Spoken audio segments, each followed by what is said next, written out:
Kepala Bidang Perekonomian dan Sumber Daya Alam Badan Perencanaan dan Pembangunan Daerah Provinsi Jawa Barat, Bapak Eka Jatnika Sundana, yang terhormat dosen Fakultas Ekonomi dan Bisnis Universitas Pajajaran, Bapak Victor Firmana, yang terhormat Profesor Ekologi Industri Institut Ilmu Lingkungan Universitas Leiden, Profesor Arnold Tucker, yang terhormat dosen Fakultas Ekonomi Universitas Chiang Mai, Dr. Tusaponkyo Prasopsak, dan yang terhormat para peserta yang kami banggakan. Ladies and gentlemen, before we get started, I would like to go over some important rules for today's lecture. First, for participants in the Zoom meeting, please ensure that you have a stable internet connection. Second, participants are invited to pay attention to today's public lecture and are allowed to take notes. Third, participants are expected to attend the event until it finishes. Please do note that today's lectures are being recorded for future reference. These are just a few guidelines to ensure that everyone has a positive and productive lecture experience. Thank you. Hadirin sekalian, sebelum kita mulai, izinkan saya menyampaikan beberapa peraturan penting untuk perkuliahan pada hari ini. Yang pertama, untuk peserta dalam Zoom meeting, mohon pastikan bahwa Anda memiliki koneksi internet yang stabil. Mohon matikan mikrofon Anda, nyalakan kamera, dan gunakan virtual background yang telah disediakan. Yang kedua, peserta dipersilahkan untuk memperhatikan kuliah umum hari ini dan diperbolehkan untuk membuat catatan. Yang ketiga, peserta diharapkan mengikuti acara sampai selesai dan tertib. Yang keempat, harap diperhatikan bahwa kuliah hari ini akan direkam untuk referensi di masa mendatang. Beberapa peraturan tersebut bertujuan untuk memastikan bahwa peserta memiliki pengalaman kuliah yang positif dan juga produktif. Terima kasih. First, I would like to start off by expressing my heartfelt thanks to all of you for taking the time to join us today. Your participation is greatly appreciated and we are so glad that you could be here with us today. This lecture has been designed to create insights from distinguished experts shaping the blueprint for the future development of Indonesia. Pertama-tama, saya ingin mengucapkan terima kasih yang sebesar-besarnya kepada para peserta yang telah meluangkan waktu untuk mengikuti perkuliahan pada hari ini. Partisipasi dari para peserta sangat kami hargai dan kami sangat senang bahwa para peserta dapat berada di sini bersama kami.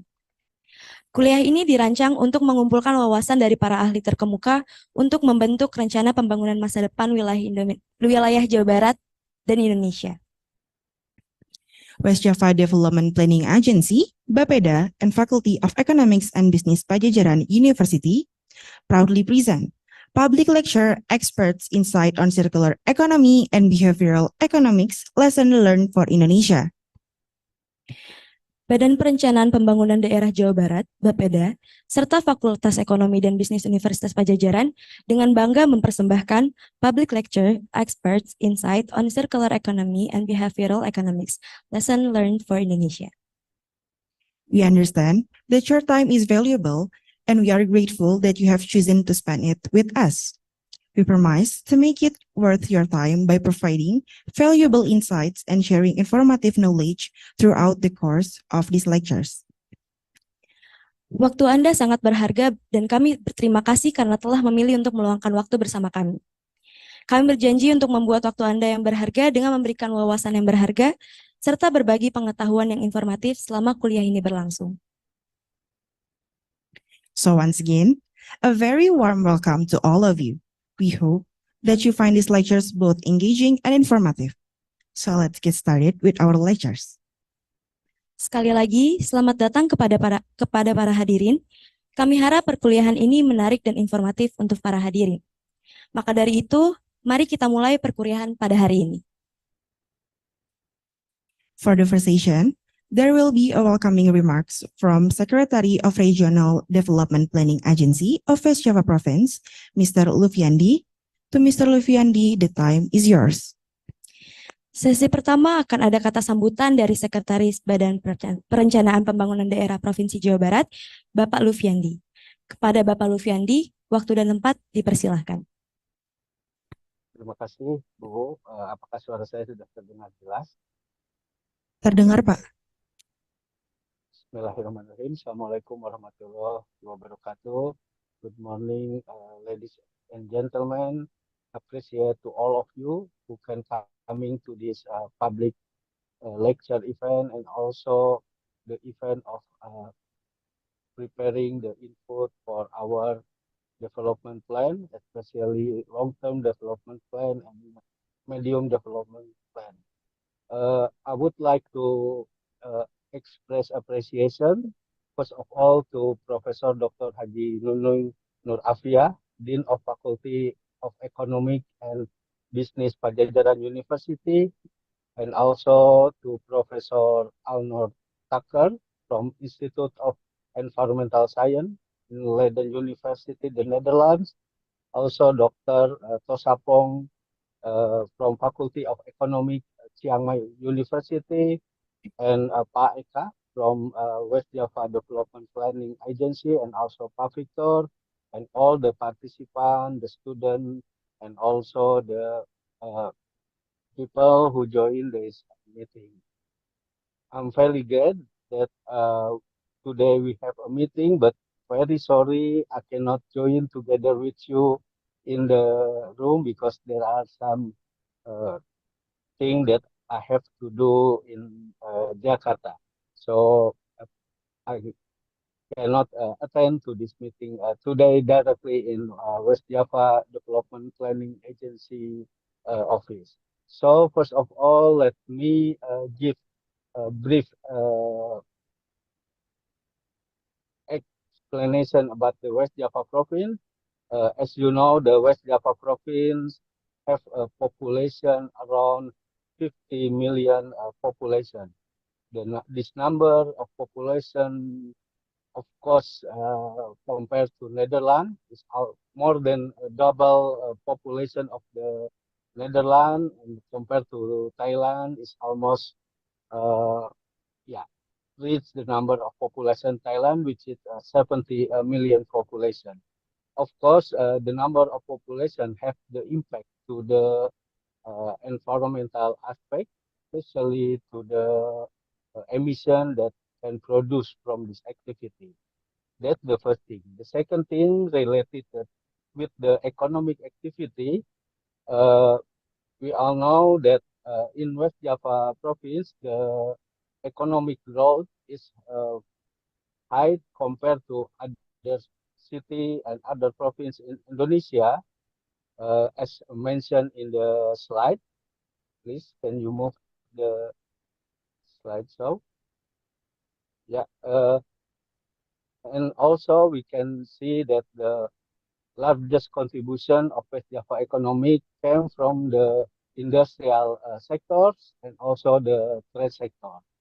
The impact of this activity economy and also the number of population, of course, both of two has led to the emission came from the traffic, for example, industrial activity, and also from the agriculture, and also from the its lifestyle also can create the emission. One thing that we can handle this kind of emission is by using or adapt the circular economy activity, because this kind of activity hopefully can reduce the number of the emission lead by the activities of economic in West Java province. And we all know nowadays we are in the uh, preparing the national, not national, the regional long-term development plan, and also medium development plan. In the development plan, that we have several objectives and also several goals. Uh, the first goal related with the circular economy is how to increase the growth of industry and the trade sectors. So the policy direction from this goal is uh, sorry, I have to is to develop of a small and medium-sized industry and also the green economy. The other goal related with the environment in the recent development planning is to increase the low carbon development and reduce the risk. There are several activity or several policy direction related with this goal. First of all, we have the policy to reduce the deforestation and the forest degradation. The second policy direction from this objective is to development of renewable energy conservation potential. And the third one related with this goal is waste to energy and circular economic implementation, as well as improvement of food waste and food loss control. In our long-term planning that we have vision West Java inclusive economy, we have already separated some phase in the development plan, which is in the first place from 2025 to 2029, basically is related with the human resource. In the second phase from 2030 and 2034 is to increase the productivity, quality, and also competitiveness of economic sectors in West Java. And in the third place is increasing the investment and also the industry. This includes several activities in the circular economy, such as increasing the international cooperation and also to develop the smart city and circular economic implementation. And the fourth place, we have sustainable inclusive economic development agenda in the last phase of our long-term development plan. Of course, we are not starting the circular economic activity in the phase three, but we have to start it now, as mentioned in the recent development plan of West Java province. Last thing, the objective of this event, of course, to obtain the perspective of international experts. This is from the Netherlands and also from Thailand regarding the practical adoption of behavioral economic and circular economic in West Java province. The second one, to obtain input that contribute to our development of long-term development planning document and mid-term development planning document, with particular focus on the West Java economic transformation. And the last one is to enhance cooperation between the government of West Java province and also with the academia, in this case with the Faculty of Economic and Business Unpad, and strengthen the technocratic element of development planning process. I think that's all my speech remark. And again, thank you very much for your attending this event, this public lecture event, and also to gain the input from all the stakeholders for developing our regional development plan. Thank you very much.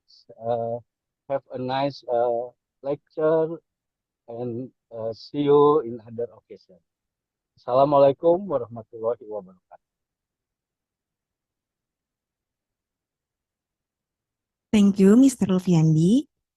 Now, we have arrived at the main session of this event. We would like to encourage all the participants to pay attention to this session because we have a very great speakers. This session will be guided by Ms. Faiza Finur Fitria as a moderator today. To Ms. Faiza Finur Fitria, the time is yours. Kita telah sampai pada sesi utama dari acara ini. Kami ingin mengajak seluruh peserta untuk memperhatikan sesi ini karena kita akan menghadirkan pembicara yang sangat hebat. Sesi ini akan dipandu oleh Ibu Faiza Finur Fitria sebagai moderator pada hari ini. Kepada Ibu Faiza Finur Fitria, waktu dan tempat dipersilahkan. Oke, Assalamualaikum warahmatullahi wabarakatuh. The Honorable Secretary of West Java Province Development Planning Agency and the Dean of Faculty of Economy Pajajaran University, our speakers from Leiden and Chiang Mai University, distinguished participants, and also ladies and gentlemen. I am Faiza Finur Fitria. It gives me a great pleasure to be the moderator for the joint public lecture, Experts' Insights on Circular Economy and Behavioral Economics, Lessons Learned for Indonesia. So in this session, I would like to read a brief introduction to our speakers. The first speaker is the Professor Arnold Tucker. He is a professor of industrial ecology from Leiden University. He is also a scientific director of the Institute of Environmental Sciences, a senior researcher and TNO chair of Leiden Delft Erasmus Center for Sustainability. And for the second one is Dr. Tosapon Keoprasopsak. He is a lecturer from the Faculty of Economics, Chiang Mai University, and graduated from the University of Hohenheim in Behavioral Economics. So before the presentation begins, let me tell you how this lecture will run. Firstly, our speakers will present the material for about 30 minutes each. And after that, we will have a question and answer session for approximately 25 minutes. And finally, the session will be ended by a conclusion. So, ladies and gentlemen, without further ado, allow me to welcome Professor Arnold Tucker to present the material on the circular economy for about 30 minutes. Please go ahead, Professor. Okay, thanks so much for this nice introduction. And maybe someone can put on the slides.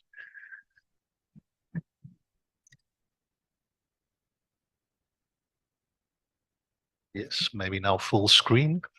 Yeah, thank you so much. So, yeah, thank you so much for the nice introduction. Also, thank you so much from the head of this department for the clear explanation of the plans for the future and how we may be able to contribute with knowledge. Can I have the next slide, please? Yeah, so maybe first, maybe it's not good to have that on. A little bit of a background. Leiden University is the oldest university in the Netherlands, and we really have long ties, long historical ties with Indonesia. I think the first person in Indonesia to get a PhD did so at Leiden University about 100 years ago. You see at the left there a nice picture when your president, Joko Widodo, was visiting the Netherlands on an official visit. And apparently he had an hour to spare. And all of a sudden it was like, we come to Leiden University. You see him there in the very famous room where graduated PhD and master students are allowed to put a signature on the wall. I think, Victor, you did it as well. Of course, the normal signatures, they are there on the wall, they are overwritten, but there's also a signature of my king. Of course, that is protected with a plastic plate. The other picture, that is also an interesting one, that is Ahmad Aditya. He graduated from my institute. He was not my PhD, but all of a sudden there was a rumor that he was married to the daughter of Habibi, which I found strange because Habibi has no daughters. Then later we found out, no, he is married to the granddaughter of Habibi. That is the lady that you see there, and that is the little son. And Habibi himself at that point was in Germany, and he decided to come over. So there was a heart attack and shock, and a former president of Indonesia would visit a graduation ceremony. It was really a very nice event. It was great to see your former president also at the dinner in the honor of the graduation of Aditya. And maybe allow me one joke. What Habibi said at that point, he had some presents with him, and he handed over a CD-ROM with the famous movie Habibi and Ainun. And then he said, yeah, I contributed, of course, to the movie with my life story. He had written a book about it. And he said, actually, I should have become a movie maker. Becoming a movie maker gives me much better income than being the president of Indonesia. Okay, let's now move to the real story. And can I have the next slide? Good. As we all know, we have an economy that is actually at this moment too big for the earth. Our economy literally eats the earth. If you look at Europe in the 1960s, if you look at China in the last 10 or 20 years, you had a growth of 7% of the economy per year. If you do that for 10 years, you roughly double your economy. If you do that for 20 years, you quadruple your economy, 2 times 2. If you do that for 30 years, you basically, or 35 years, it is roughly tenfold. 2 times 2 times 2 is 8 and a little bit more. So if you basically make your economy 10 times as big in 35 years, which China has done, and you do that again the next 35 years, that is 100. The next 35 years, that is 10 times 10 times 10 is 1,000. If we do that with the same amount of resources per rupiah, per yuan, per Thai baht, per euro, we need 1,000 times more resources, which is impossible. We cannot do that. So we need to have a move to a bit different economy. Can I have the next slide, please? The idea is that we are going to use less resources. And I'm sorry, the picture at the upper side is a little bit difficult to read. But the idea is that you create a well-being economy where people live basically a good life, don't have to fear about poverty, don't have to fear about healthcare, don't have to fear about education. The basics are all there, but you can do that with less money. And so the economy grows, but your well-being grows quicker. That is what you want to achieve. And you probably will grow your economy, but with less resource use. That is resource efficiency. That is circular economy.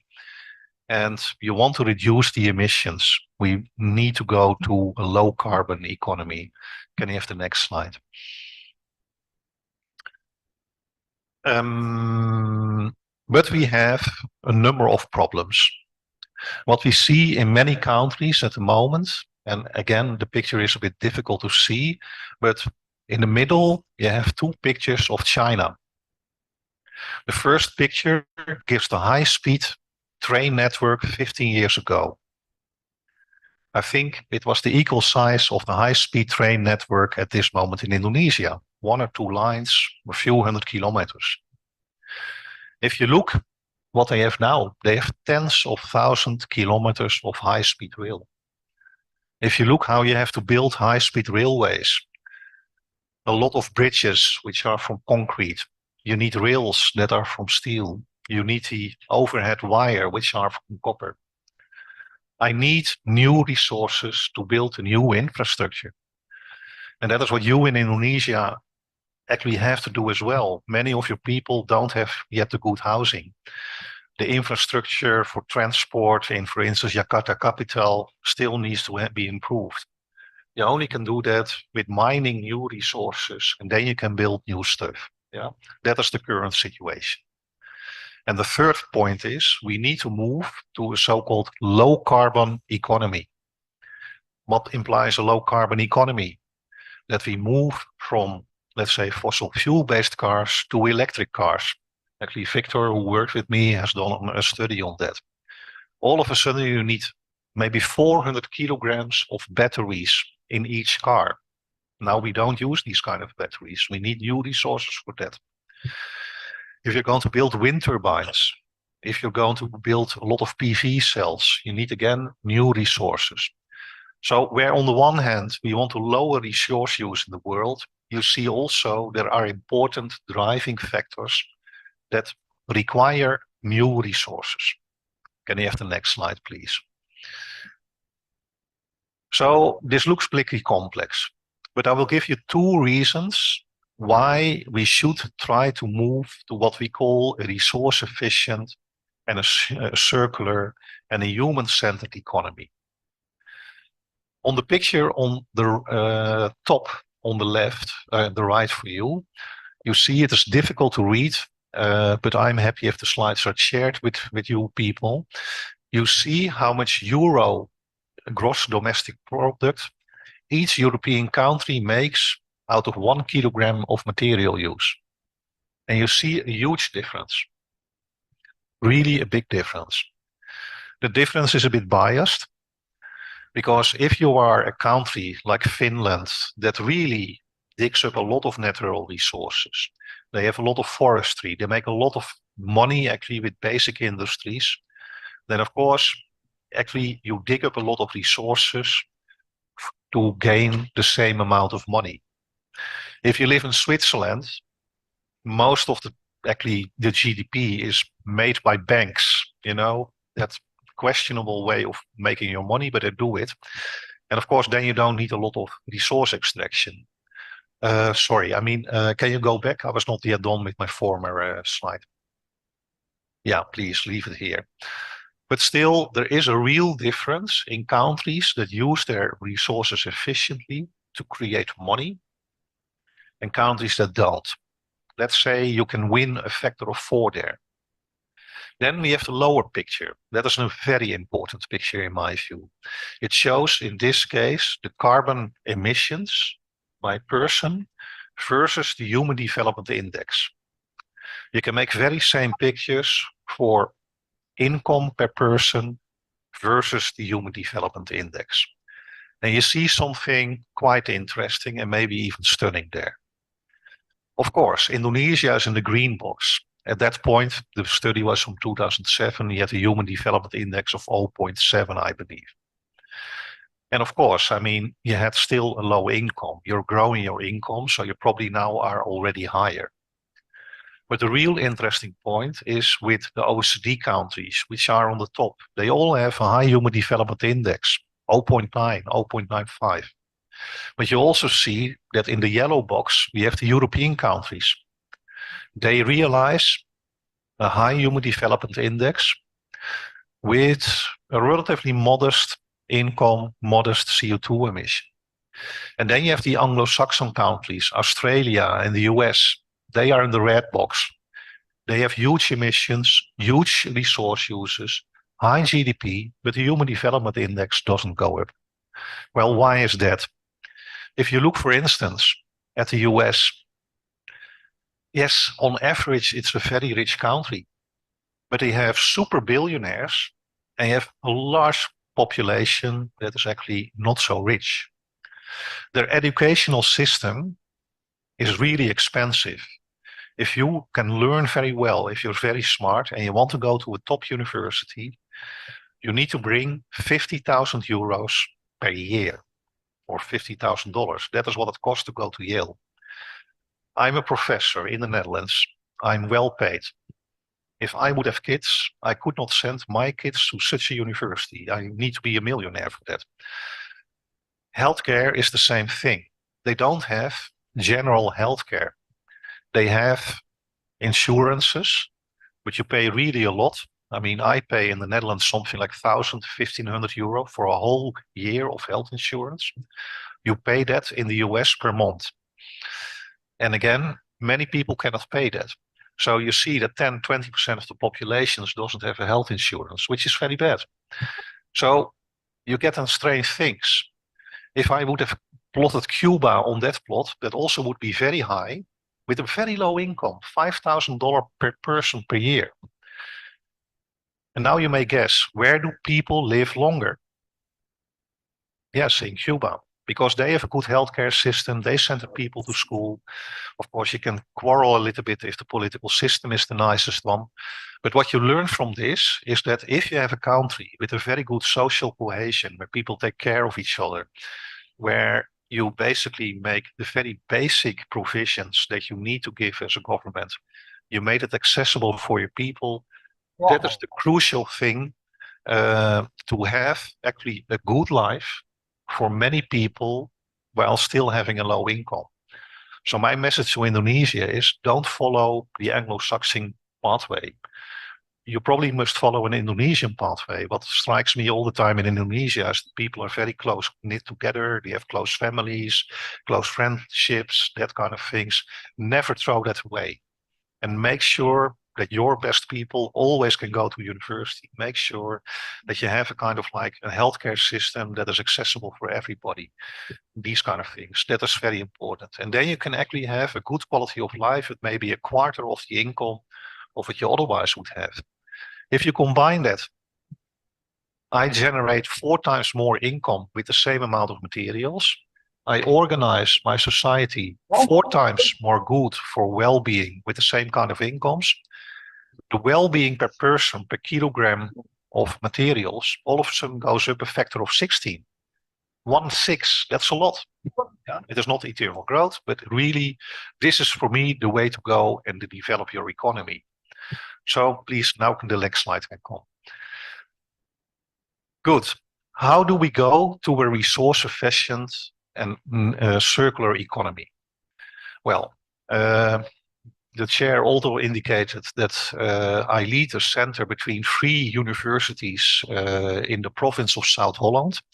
Frankly, I think that province is probably has the same population as maybe Bandung, the greater Bandung area. I think you have more universities already in Bandung than we in the whole province, but we have 3 of them. That is Leiden, my university.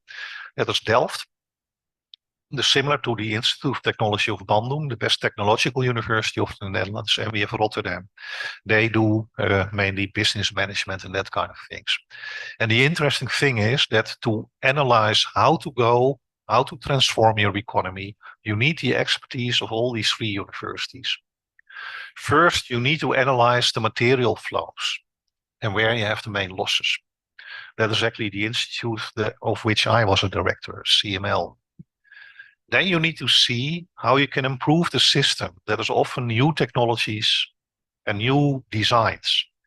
TU Delft is the best for that in the Netherlands. Yeah, they have so many technological faculties. They have a famous design faculty. They can help you with that.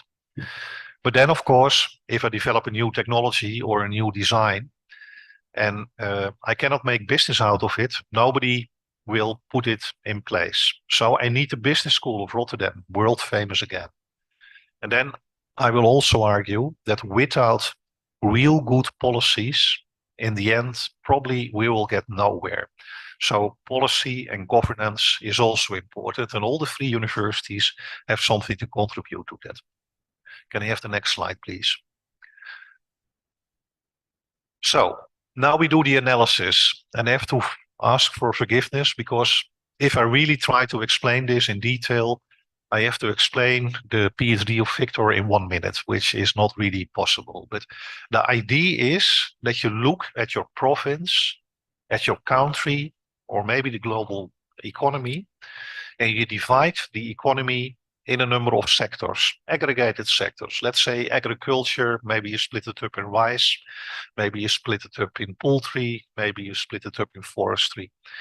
You have a number of other sectors like mining. You will have maybe food production and so on.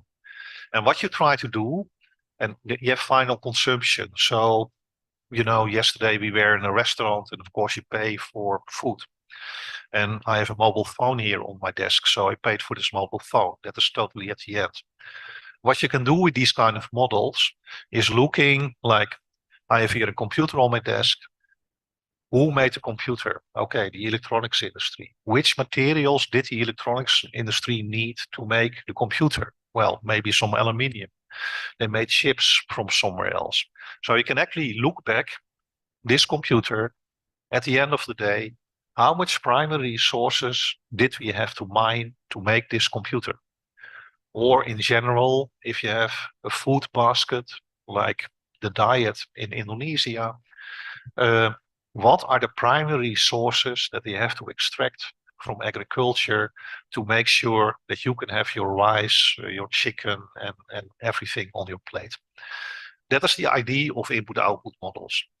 And actually, the Faculty of Economics and Business is quite good at making these models and analyzing these models, both for Indonesia as for provinces and so on. Can I have the next slide, please? The next one, yeah, thank you. Okay. And then if we do these analysis, this is of one of my other PhDs, a guy that comes from Costa Rica, Glenn Aguilar. He looked at these things. And you see actually a few things. One I already explained, that from the 100% resources we use globally, we see that 50% can never be recycled. What is that?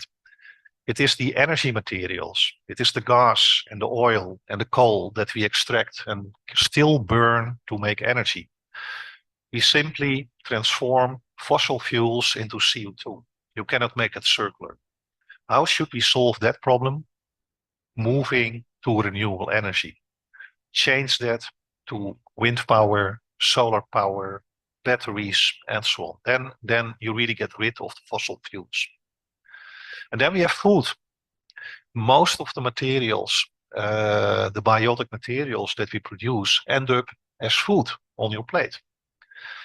Well, it's clear, if I eat food, something happens, and the result of that food eating is not, you cannot recycle it. It's simple. Maybe you can recycle the manure, these kind of things, but you cannot recycle the food. It's impossible. So there it goes. From the 80 gigaton of materials that the world used in, let's say 2018, 50% cannot be recycled. How can we reduce the amount of food, primary extraction of food? Well, one, there's a lot of food waste. I just came from China, and we have these nice rotating tables, and they put in all kind of dishes, and at the end there's always a lot of food left that goes to waste. That's a pity. Don't do that. The second thing is, if we eat less meat, the point is fodder, transforming that in chicken or in cows, and you don't eat pigs, but we do, that is not so efficient. So if you can move to a low meat diet, eat more tofu, eat more, maybe eat even artificial meat in the future, you will reduce the amount of land, you will reduce the amount of nitrogen, fertilizer, and so on that we have to use. And that is better for the environment. I already indicated that to expand, let's say, to give everybody in Indonesia good housing, to make good public transport, you need additional resources. You cannot make it with the old resources in the economy because they are not there. So we see that about 40% of the materials we use currently in the world go to what we call in our lingo stock addition. Yeah, that all of a sudden, that is material that went to your new high-speed train, to your new public transport system in Jakarta, to your new buildings. It's new materials. So that are important things to keep in the back of your mind. An important lesson is that since so much material now goes to new infrastructure, new housing, think now about how to reuse that in the future. We have built in Europe already a lot of wind turbines. We have these very long blades. Do you know what to do with it? Okay, you take the blade away and you can make a bike shed from it. Well, very nice. I think after 1 year, we have all the bike sheds in the Netherlands that we want. That is not a way to reuse that material. You need to think now how you can actually decompose the plastic and reuse the plastic as plastic. Yeah. So now we have to start thinking all these new things that we make. How do we design that for circularity? Can I have the next slide, please? Okay. Good. Let's go to technology. Let me pick out one. I have in the middle dye cool. What is that? Currently, I have a blue suit. I think it's made of wool, and wool naturally is not blue. Yeah, so you have to color it. So what usually people do, they take a colorant, let's say indigo, that is a blue colorant. They put it in a bath, and they put then the fabric in the bath. And after some time, the fabric colors blue. Great. But then, of course, you take the fabric out and you have a spent bath. Unfortunately, most of these production processes, they happen in countries like Pakistan, Bangladesh, India. They don't have a good infrastructure for waste water treatment. So much of that water just goes through the rivers, is toxic, is not good. This is an alternative technology. You can simply see it as a washing machine. You put the indigo with supercritical CO2 in the washing machine. You put the fabric in the washing machine. You wash it. You get your glue fabric out. And the only thing that you lose is a bit of CO2, and the indigo particles are still there. You can reuse them for the next wash. So this is an inherent waterless system that doesn't pollute. So this is one example of the clean technologies that we need. Can we go to the next slide? Then we have to go to the business models. I have to be short, but I'm very frustrated with Mr. Dell, who makes these computers. What happened with my former computer? I had a little problem. There were maybe 4 keys, these keys, they were broken, did not work anymore. Very annoying because one of the keys was included in my password. Big problem. I call the support services of the university. They say, Mr. Tucker, how old is the computer? I said, about 3 years. Oh, that's a problem. The warranty just has run out. But can't we repair it? I mean, these keys, they only can maybe cost a few euros. Yeah, but it's a problem. Do you see the keyboard? The keyboard is not that you can take it apart anymore. The keyboard is totally in the system and maybe even glued to the battery. Dell made the computer in such a way that you cannot repair it anymore. So of course it can be repaired, but if you go to a repair shop, this costs all of a sudden, the computer is maybe 700 euros. It costs you 300 euros to repair for a few things, you know, that are actually cost nothing. But that is the way how business works. Mr. Dell wants to sell me a computer every 3 years. Mr. Samsung wants to sell you a new mobile every 2 years. So of course the battery goes out after 2 years and you have to repair the battery. This is how business works today. You can think of another way of organizing business. If Mr. Dell would say to me, Mr. Tucker, I guarantee you a good use of this computer for the next 5 years, and you pay me 150 euros per year, then all of a sudden the game is totally different. Mr. Dell is responsible for all the problems with my computer. Mr. Dell will design the computer in such a way that you can repair the keys for a few euros, because otherwise he has to repair it for 300 euros. He doesn't want to do it. Yeah? Okay. So maybe with different ways of organizing business models, you can actually create different incentives so that the producer makes the product in such a way that you can use it longer. There are a lot of drawbacks of these business models. I published on that. I don't have the time to really go in depth to that. But this is one way of going it. We have to rethink about our business. Can we go to the next slide? Let me skip this, please. Even kijken. So the next one. And also let's skip this because that goes very in depth. And then I want to go to my, no, the next one, I go, next one. Next one. Okay, there we are. So this is one of my last slides. I also want to explain you that this is not going to work without policy. I give you a brief history of the Netherlands waste management. The Netherlands is now one of the best recycling countries in Europe, but we were not always like that. In the 1970s, we had big problems. I think maybe many of the problems that you see with waste management in Indonesia, we had at the time. We had few laws. We had no enforcement. We created hazardous waste because we had a chemical industry. There were no treatment facilities. So what basically happened, if you know how real estate development in the Netherlands goes, we have a lot of canals. If we want to develop real estate on that land, you first have to fill the canals, then you cover the land with sand, you basically put big piles in the ground to support the housing, and then you build houses. Okay, now I'm a very bad guy. I'm a waste treatment firm, I say. And let's say my neighbor runs a chemical company and he has a problem with hazardous waste. I said to my neighbor, please, I can help you to get rid of the hazardous waste, but it costs you 200 euros per ton. You say, fine, I give you 200 euros per ton.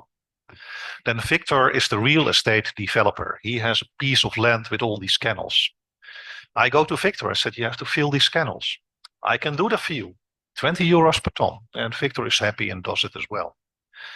We literally had that in the Netherlands. Yeah, we filled our kennels with hazardous waste. We covered it with sand. Nobody knew. Houses were built, and of course, 10 years later, the hazardous waste had worked itself to the surface.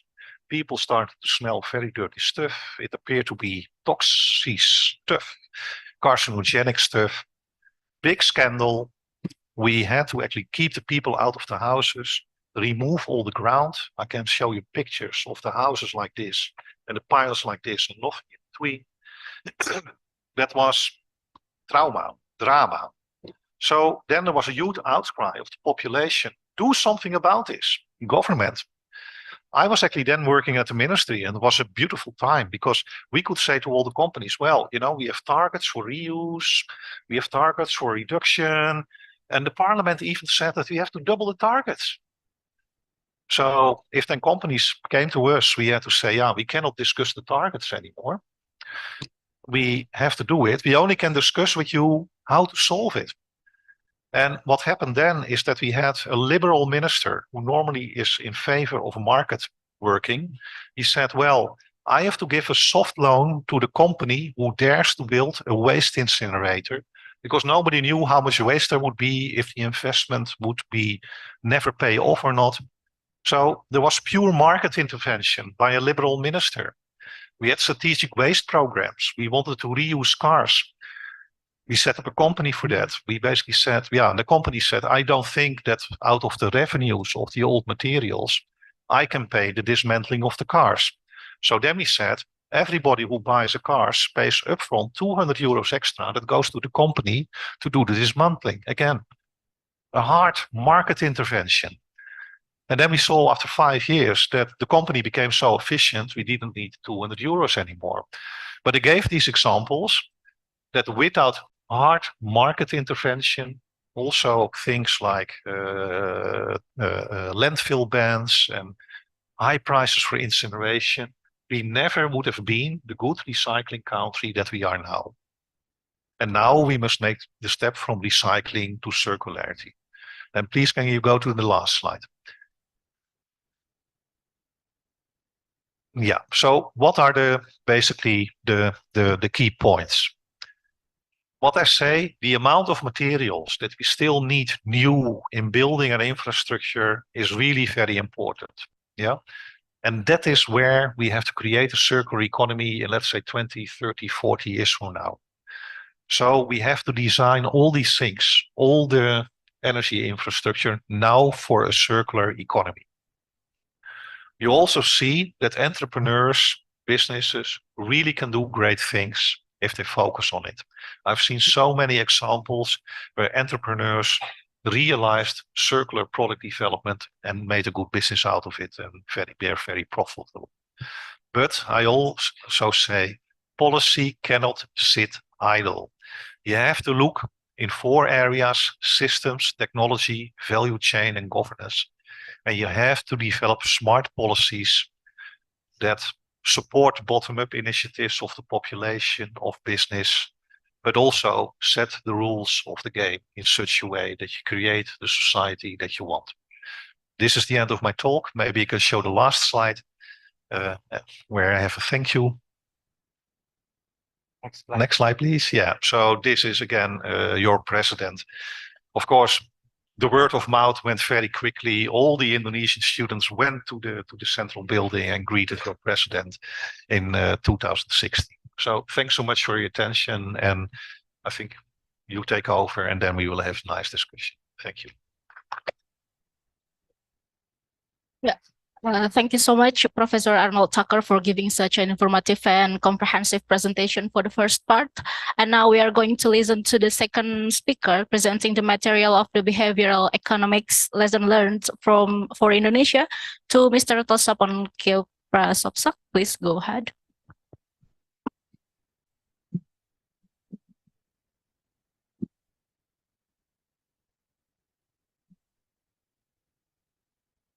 Lotus. Okay. Can you make it full screen for me, please?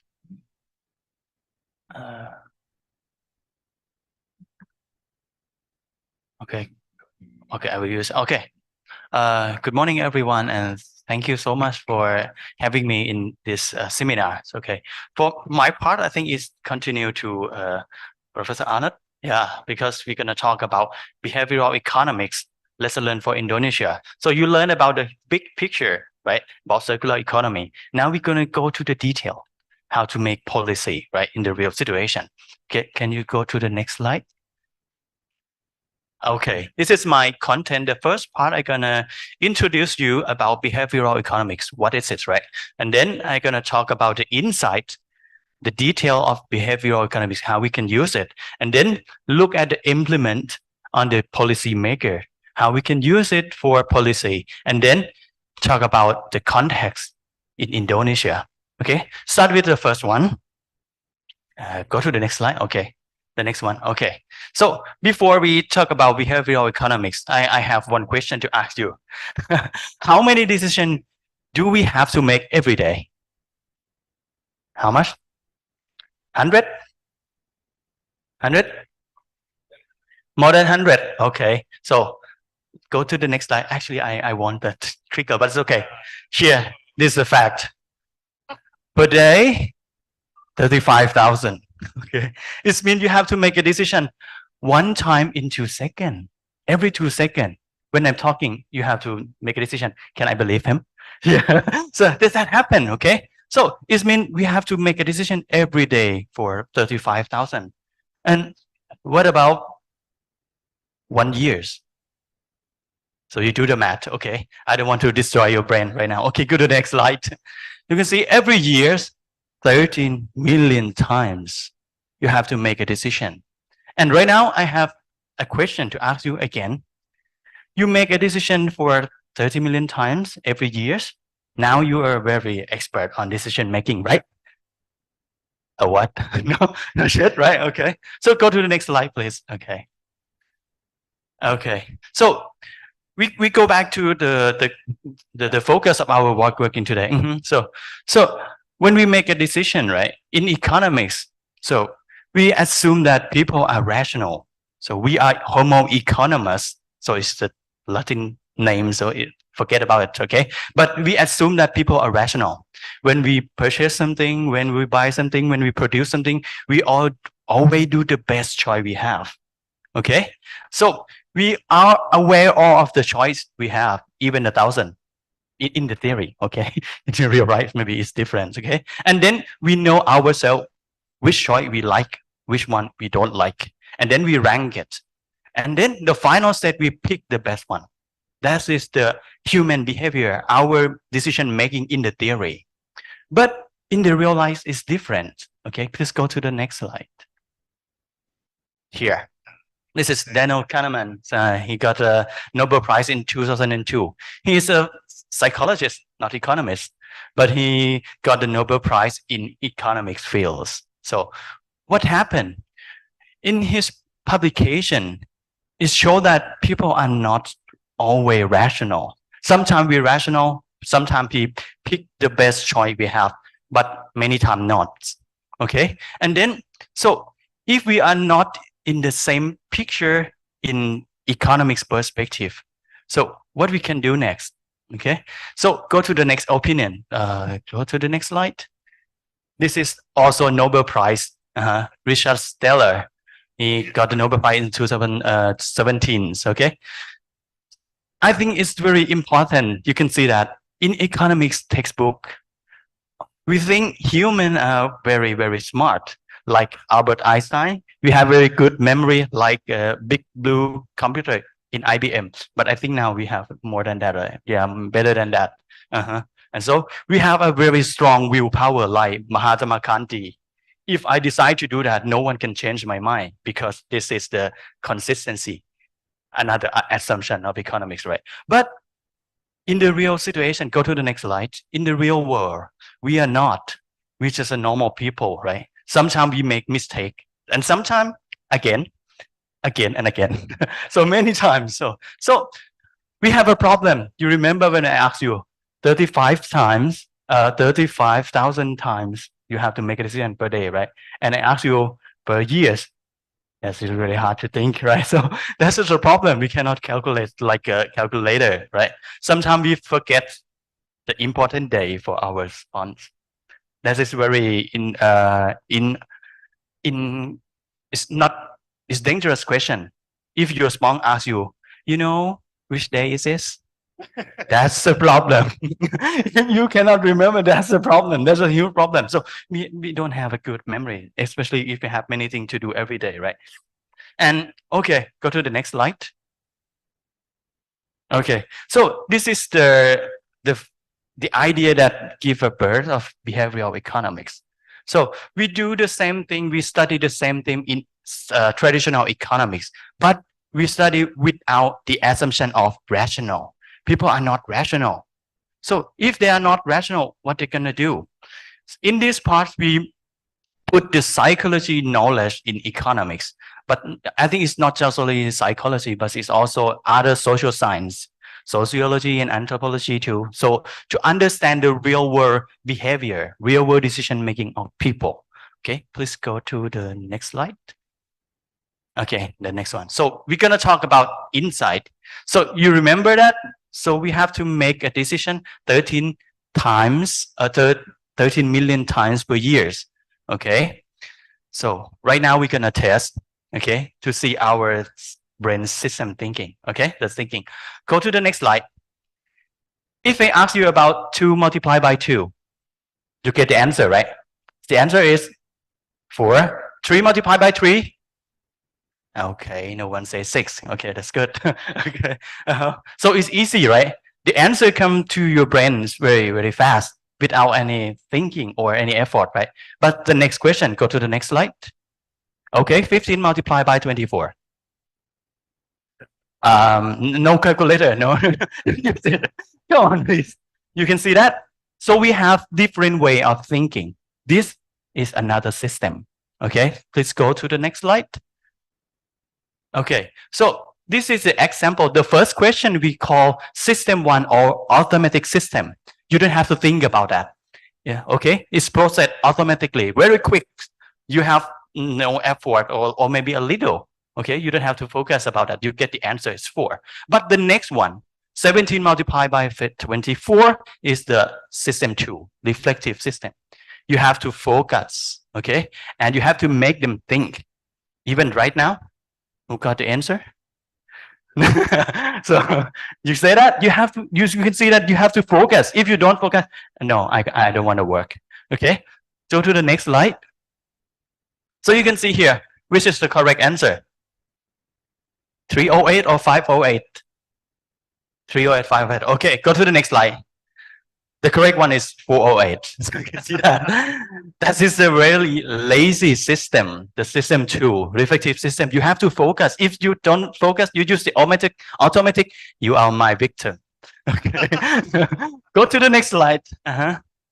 You can see here, we use the first system of thinking, automatic, but the problem of this system is the error. You see that? If you have to answer, right, in front of you, you don't want to think. You just pick one, left or right, right? So that's the error. The other one, reflective system, is more correct, but this is very lazy. Even now, I'm not sure 508 is correct or not. So this is a very lazy system. Here you can see the people in the real world, we have 2 ways of thinking. It's different from our textbook. But don't throw the textbook away, okay? You still can use it, but look at the real situation. We have to put down some assumption when we're gonna make the policy, okay? So go to the next slide. Okay, here. This is the important. If the policymaker understand about the human behavior, okay, in the real world, not just in assumption, this is the benefit that the country, the area or people in the country can receive, right? We can have more effective policy designs, because many times when policymaker design some intervention, and you can see the effective is very low sometimes. Okay, So if you understand deeply or insight about behavior, maybe we can decide more effective. Okay. Another one we will gonna talk about this in the details. Okay. Avoiding unintended outcome, unintended consequence. So I'm a part of the SROI or social return investment. So when we do intervention about research project or policymaker, so we have to measure about the impact of society, environmental, economics. So we found that many times the project try to launch something, they focus about environment, but some unintended in economics happen. Sometimes it's happen in society. If the unintended is positive, it's okay, but sometimes it's negative. So if we understand about the detail in deep of behavior, maybe we can avoid the negative one. Okay. And then if we understand correctly, we can enhance the public acceptance. Because right now, many policy is very good one, but the reaction from public is not good, right? They don't want to participate. They don't know, is it good or not? Okay, I have 35,000 decisions, so I skip this one. Maybe like that, okay? So we can improve our public health and well-being for population in the country. And also we can adapt how we think about policy making, how to make a policy, because we understand, because human behavior is not stable. If you think about the model, it's not a stable, not a fixed one, but it's a dynamic. So it's changed anytime. So I think you have experience in Indonesia, right? Different generation have different behavior. You cannot use the same policy with them. Okay, maybe it's gonna work for some generation, for another generation, but no, it's not work for me. Okay, go to the next slide. This is the example of policy making, right? Any one of you have snake phobia? No? Okay, so we can call ambulance and wait outside. Okay. This is the example of policy making. It's happened in India when the corona time. So when England come to India, they found that there are so many cobra in India. They want to remove the cobra because it's dangerous, right? So what they're gonna do? Because they are rainforest area, right? Lots of cobra, how we can do it. So a UK government has launched the policy. If you bring me a dead cobra, I will give you a money. So incentive, very interesting, right? So if I can bring a cobra to you and then I get money, everyone gonna kill all the cobra, right? So if the policy work like they thought, it's gonna reduce the number of cobra, but the number of cobra in that time is the same. But people bring the dead cobra to the government every day. Where are they? Where they get it from? Oh, don't worry. We have a farm of cobra. You can see that. You can see that this is the way that incentive work. If you don't understand and did you put this kind of policy, you have a lot of cobra and you have to pay a lot of subsidy, right? So this is the way we work. Okay. And another way, another picture is, I think is the same, but it's in Korea. A problem about mouse or rat, I think it's rat in the city, right? So we want to destroy all the rat. We want to reduce the number, right? So do the same. If you bring tails of rats to government, you get money, right? So everyone kill the rats. But government found that there are lots of rats in the city without tail. You see that? This is the way we work, right? This is the real world. Government learn about it, right? So sometimes we have a good intention for good policy, right? But the outcome is different way.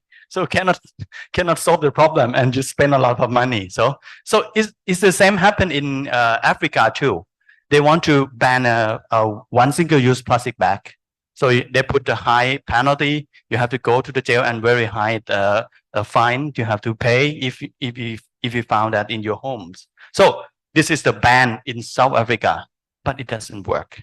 You can feel some you can find so many experience about economics. If you ban something, black market will open the way for black market and higher price, right? So this is the example of the policy that they don't understand about the human.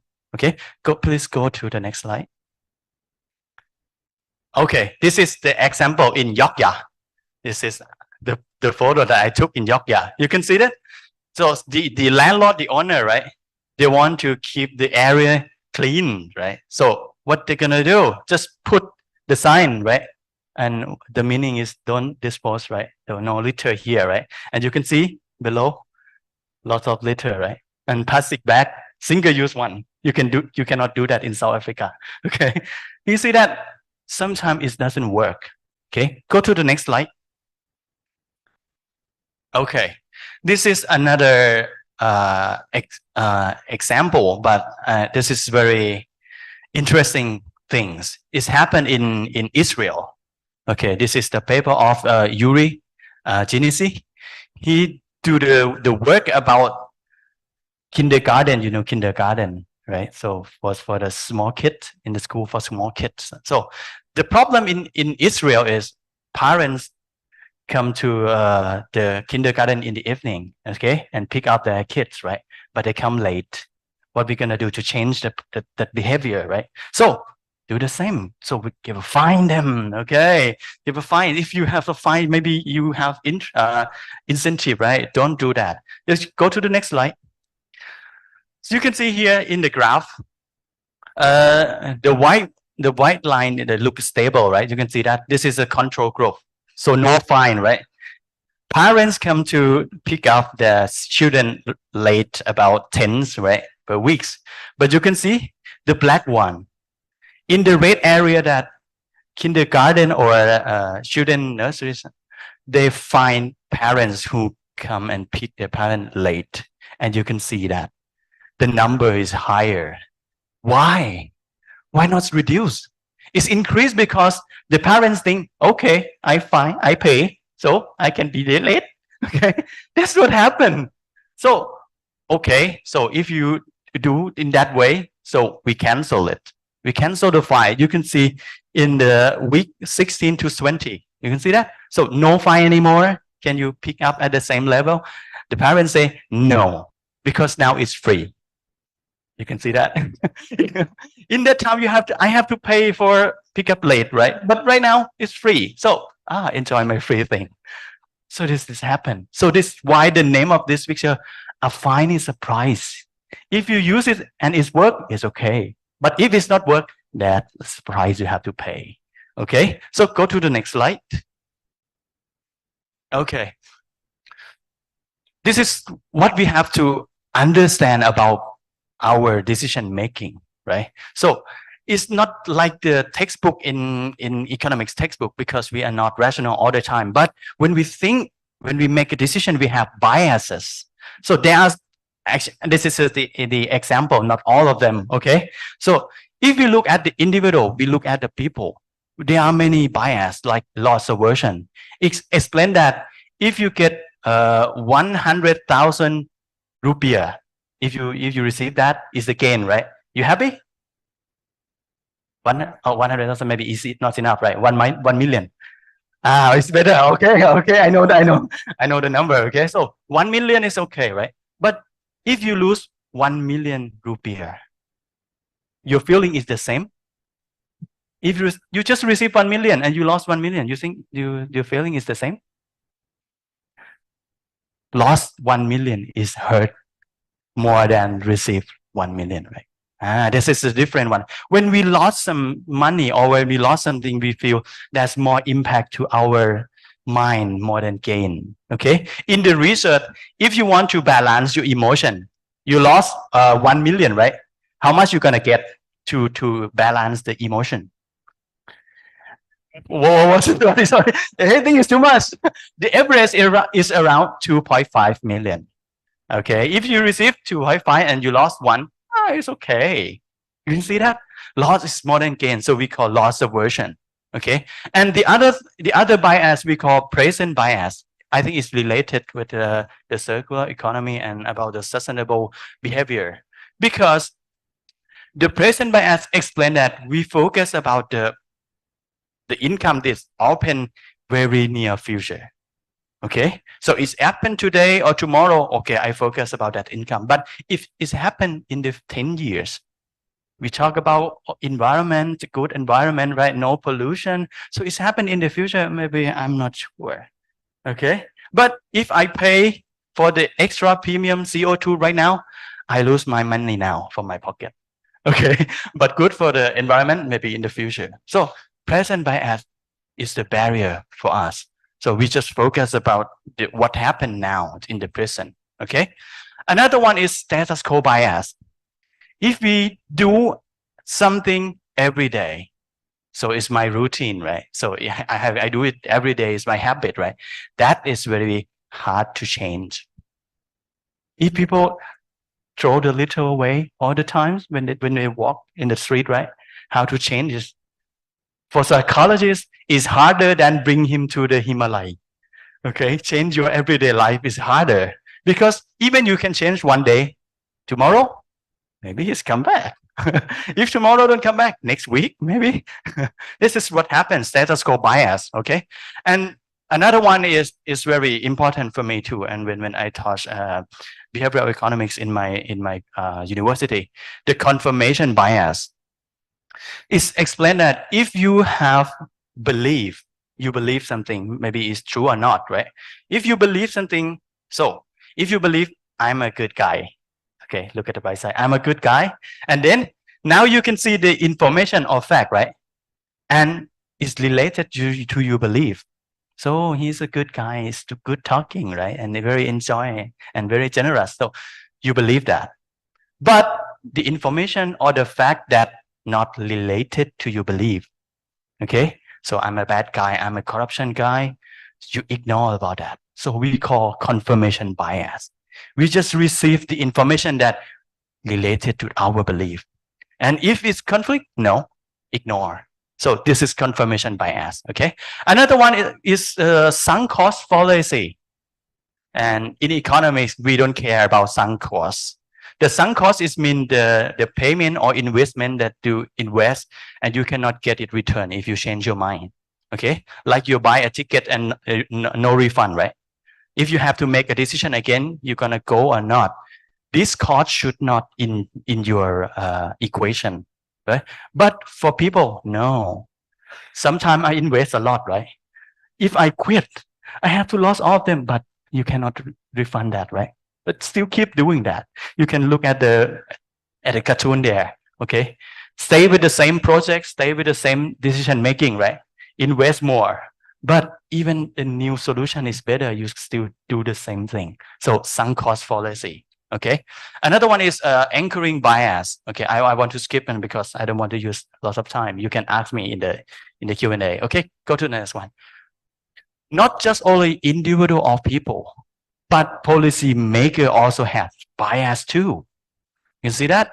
Sometimes we know which policy is gonna be the best way for our country or for our province, right? But the group think the different way. Okay, they think the second one is better. What happened when we make an agreement? Follow the group. That is the way of politics, right? So this is the group thinking. The group can bring to your can bring you to maybe it's not the best option you have. Okay, so maybe you someone smiling, maybe you have a real experience about that, right? Okay, okay. So also present bias too. Sunk cost fallacy too. But the other important thing is the one that below. Overestimation of policy efficiency. Especially if that is my policy. I think it's gonna work. If it's your policy, it's not work. You can see that. This is the overestimate of your policy. And sometimes when they make a decision, policy make a decision with availability heuristic. Availability heuristic is mean that you make a decision based on the information you have, not all information. If all information is a dark blue, actually when you make a decision, you should look at all detail, all information, right? But sometimes you make a decision depend on the light blue. That's what I know. Okay, so I make a decision on that. Maybe it's not good for all country or province. Okay, please go to the next slide. And I just told you about some bias, right? but actually here is around 188 bias. So there's a lot, right? That's a lot. So if we understand that bias, maybe we can create the effective policy. Okay, go to the next slide. Here, this is the way to help you. Okay, so many questions, right? Oh, a lot of bias I have to aware. And what should we do when we make a policy, right? This is the nudge. When we realize this is the first time, it's nudge theory, but it's not a theory, just a tool. So it's just a concept, right? So this concept is belong to Richard Thaler and Sunskestein. So in the nudge theory, can you go to the next slide? The idea of nudge theory is they want to change people behavior without the regulation. Okay, we don't want to force them to do anything.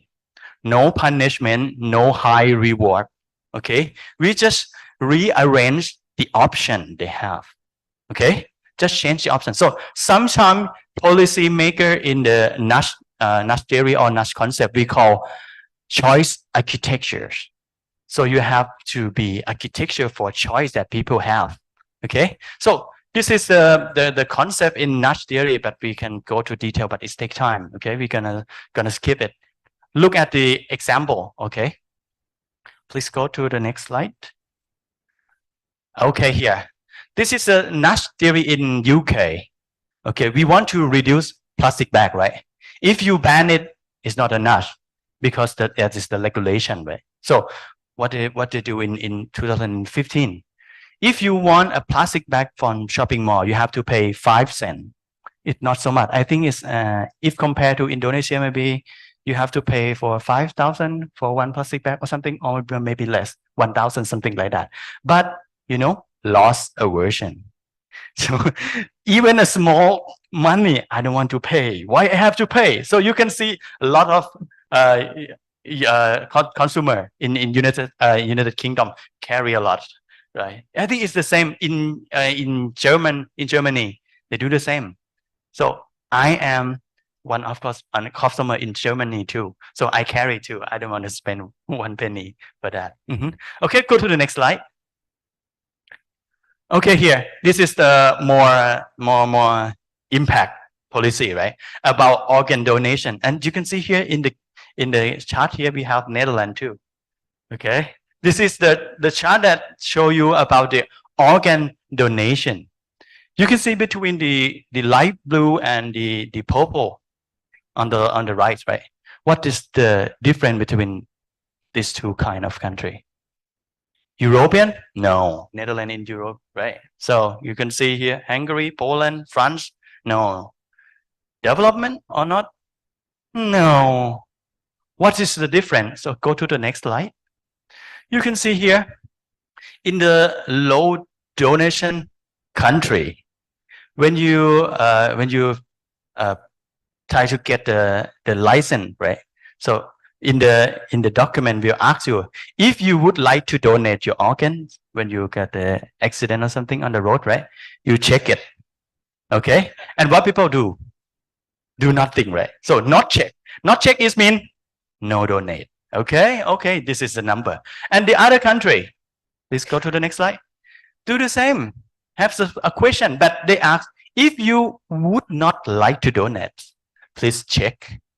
What people do? Nothing. Do the same, right? If they do nothing, they leave this box empty. It means that yes, a donate. Okay, so this is the high donation rate in this kind of country. So we call opt-in and opt-out. But you have to be careful when you're using that, okay, about the ethic. So maybe it's happened. Okay, go to the next slide. Okay, the next one. Okay, this is also in Amsterdam. Why I have a lot of, why we have a lot of example in Netherlands. Maybe some bias happened with me when I prepare this slide. Okay, this is the example in Amsterdam airport. Okay, in the male toilet, it's very dirty. Okay, if you can face the situation, lots of men go to the toilet, right? And this is a urinal, right? It's very dirty and it's very unhealthy. What we gonna change? Okay, so in Netherlands, in Amsterdam airport, they put this house fly in the urinal, in the middle. Yeah, that's the picture. Maybe they paint it in the urinal, right? Okay. Why we have to pick it? But to put this fly in that urinal? Because male needs some point to M. Okay. Because if you give me a white one urinal, I don't know where should I shoot. Okay. But here is a fly. Okay. You are my target. Okay. Sometime in FIFA, no, it's the World Cup, not the fly, but it's the goal with a small football. So it's very interesting way, right? And you can see this is what happened in Indonesia too. I found this in Jakarta airport. You can see that? They use NAS too. And I think, oh, so it's why the toilets are very clean, maybe because of this fly. So go to the next slide. I think some women don't understand, but believe me, you don't want to face that situation. Okay, you are very lucky. Okay, another example of a nudge is if you have to take a medicine every 2 days. Okay, every 2 days means you take today, leave tomorrow, and take another day. It's very easy to forget. So we use the placebo. It means that a fake medicine, right? I think it's just a carbohydrate something, right? So no impact to your health. Just take it every day, so you not forget about your medicine. Okay, and here is another example in London, because when people cross the road, right, they don't look at the left or right, right, and very dangerous when you cross the road. And I think you should do that in Indonesia too, because very dangerous for me. Almost, I'm almost not be here. Right? Okay, so in the road you put look right, because people look at the ground, right? Okay, so look right, and then they look right, look at the car or motorcycle. Okay, so go to the next slide. Okay, I think I spent a lot of time, so maybe we can skip. If you want to know, maybe you can ask me again. Okay, this is the policy that Chinese government used to nudge their electric vehicle factory. Okay, so go to the next slide, and the next one. Okay, good. Okay, this is very important thing. Important nudge I want to talk. It's about save more tomorrow, because people don't want to save money, right? And when they get retired without money, that is a very sad story. Okay, and how we can increase the saving of people? If I ask you, you want to save more today? Bring your money to the bank more? It's okay, and I will withdraw at the evening, right? Something like that. Okay, people don't want to save right now. Okay, so if we understand we have present bias, we want to spend money today, but in the future we don't care. Okay, so you can save, but not today, but you can save tomorrow. When you have increased income, right? Every year you make a commitment, I will save more 1 or 2%, right? So people don't care because it's not happened today. It's happened in the future, right? So I make a commitment. And then you can see the result. The saving percent increased from 3.5 to 13%. That is very huge. Okay, so if you understand how people think, and then you can create the effective policy making. Okay, go to the next one. Okay, now it's about the context of Indonesia. So you have 279 million, right? Almost 4 times compared to Thailand. So it's a very huge population. Okay, you can see that that's just this is the context that I found for 3 days that I spend my time in Indonesia, right? About financial poor people, right? About the saving, very low saving. About education. But actually in Indonesia, I found some paper that study about how to increase readiness, or the number of books that people read in the school, right? By using NAS. That is very interesting in Indonesia. And about healthcare and decision making. If you understand about their behavior will reflect the disease in the future. It's not just happen like COVID-19. Even COVID-19, your behavior is the main factor, right? if you don't use the mask or don't spray the alcohol in your hand, right? So social welfare and also environmental. If you understand how people think, how people make a decision, you can create the suitable policy for this problem in your country. Okay, so go to the last slide. Okay, maybe sometimes it's difficult. This is another way to help. This is the example in United Kingdom, in UK. So we call this the BIT, or Behavioral Insight Team. When the policymaker create the new policy, right? Then you have a conversation or have some suggestion from this unit. They can help you. Maybe the nickname is nudge unit. They can try to analyze your policy that fit with people behavior or not. And then you can adjust your policy again. And this is the best way to create the effective policy that related to the real human decision making. Okay, so go to the last one. So this is a takeaway, the conclusion. Okay, we know about behavioral economics. We know about the people think to system bias. We know the way to solve it. Not, and I hope this is the first step for you. Okay, to create the new effective policy for Indonesia. Okay. Thank you so much for today. Go to the last one. Thank you so much. Thank you so much for Mr. Tosfon for a comprehensive and interesting presentation about the behavioral economics. And now, ladies and gentlemen, after we know about the comprehensive outlook of the circular economy and behavioral economics, let's have a discussion with our speakers. We're going to start with the first questions for the audiences in the room, if there are any. Yes, please, Ibu, on the left side. Okay. Thank you for the chance for me. So my question is would likely to address to Mr.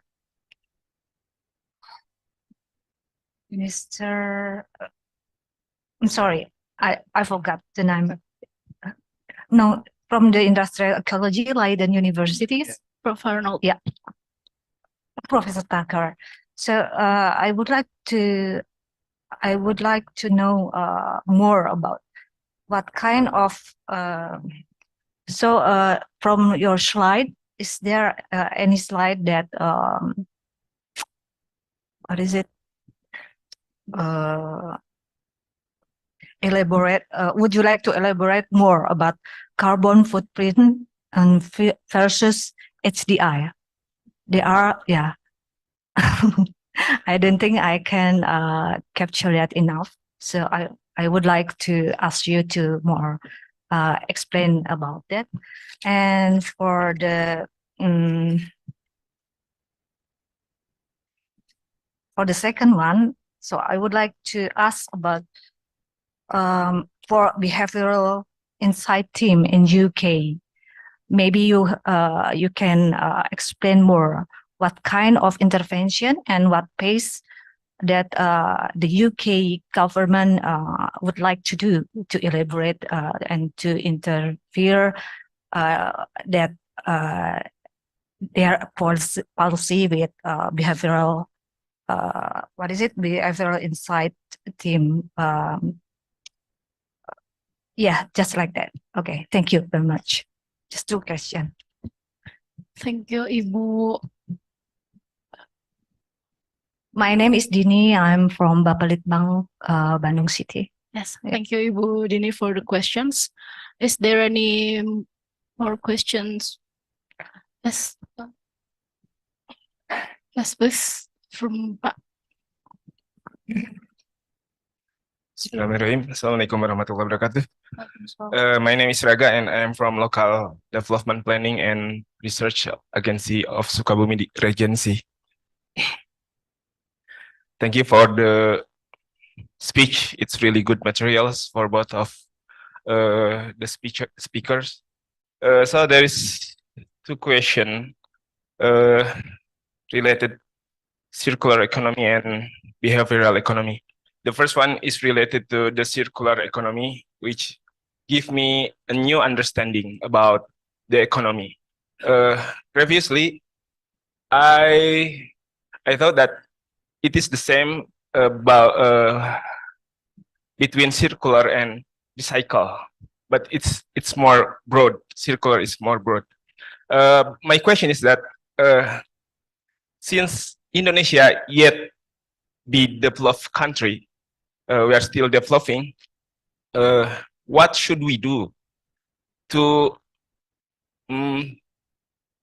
catch up the circular economy concept? Since I think it's really good concept if implemented in well-developed countries, since they already meet their needs, basic needs, but it's different with Indonesia, which we really struggle with the basic need that we have to provide.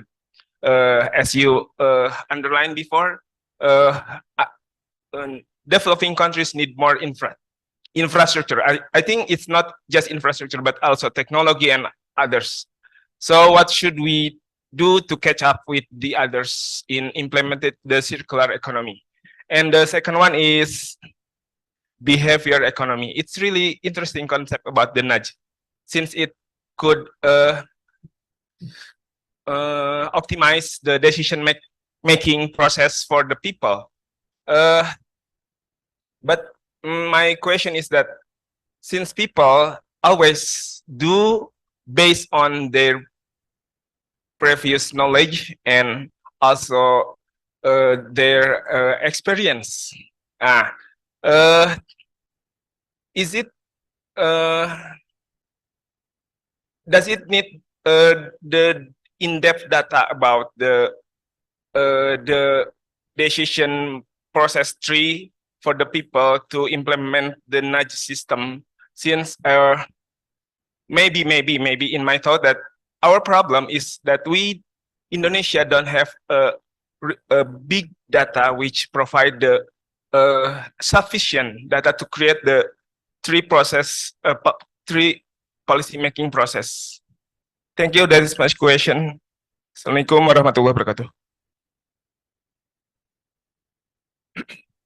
Okay, that's the second question. And is there any more question for the first session? Yes, please.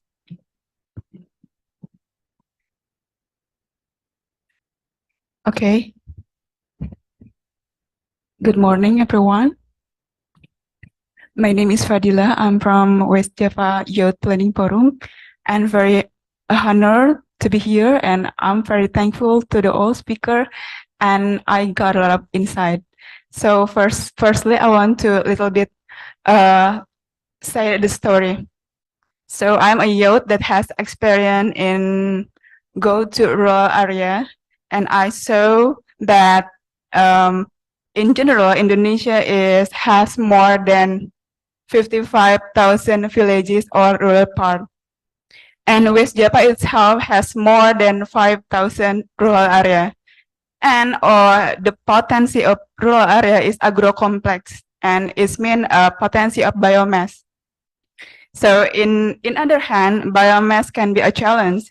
And in other hand, biomass is a potency because if it can converted, it can be converted to fuel, feed, fertilizer, and then something can be sustainable. So with that experience, and I observe your explanation, my question is, so what is the strategy, how to make bottom-up initiative in circular economy, especially in agro-complex area, and also how to make strategy in social engineering for collective human behavior in society. Because I see a lot of potential in rural area. In other hand, I see a very great challenge, but I believe rural area or villages is one resource of development in the future. So, and also I so curious to circular economy because I have very personal experience how we also have to thought about future and to conserve environment. Yeah, like Mr. Tusapo say that you have to, yeah, we have to give the price for the future because sometimes we unconsciously don't realize that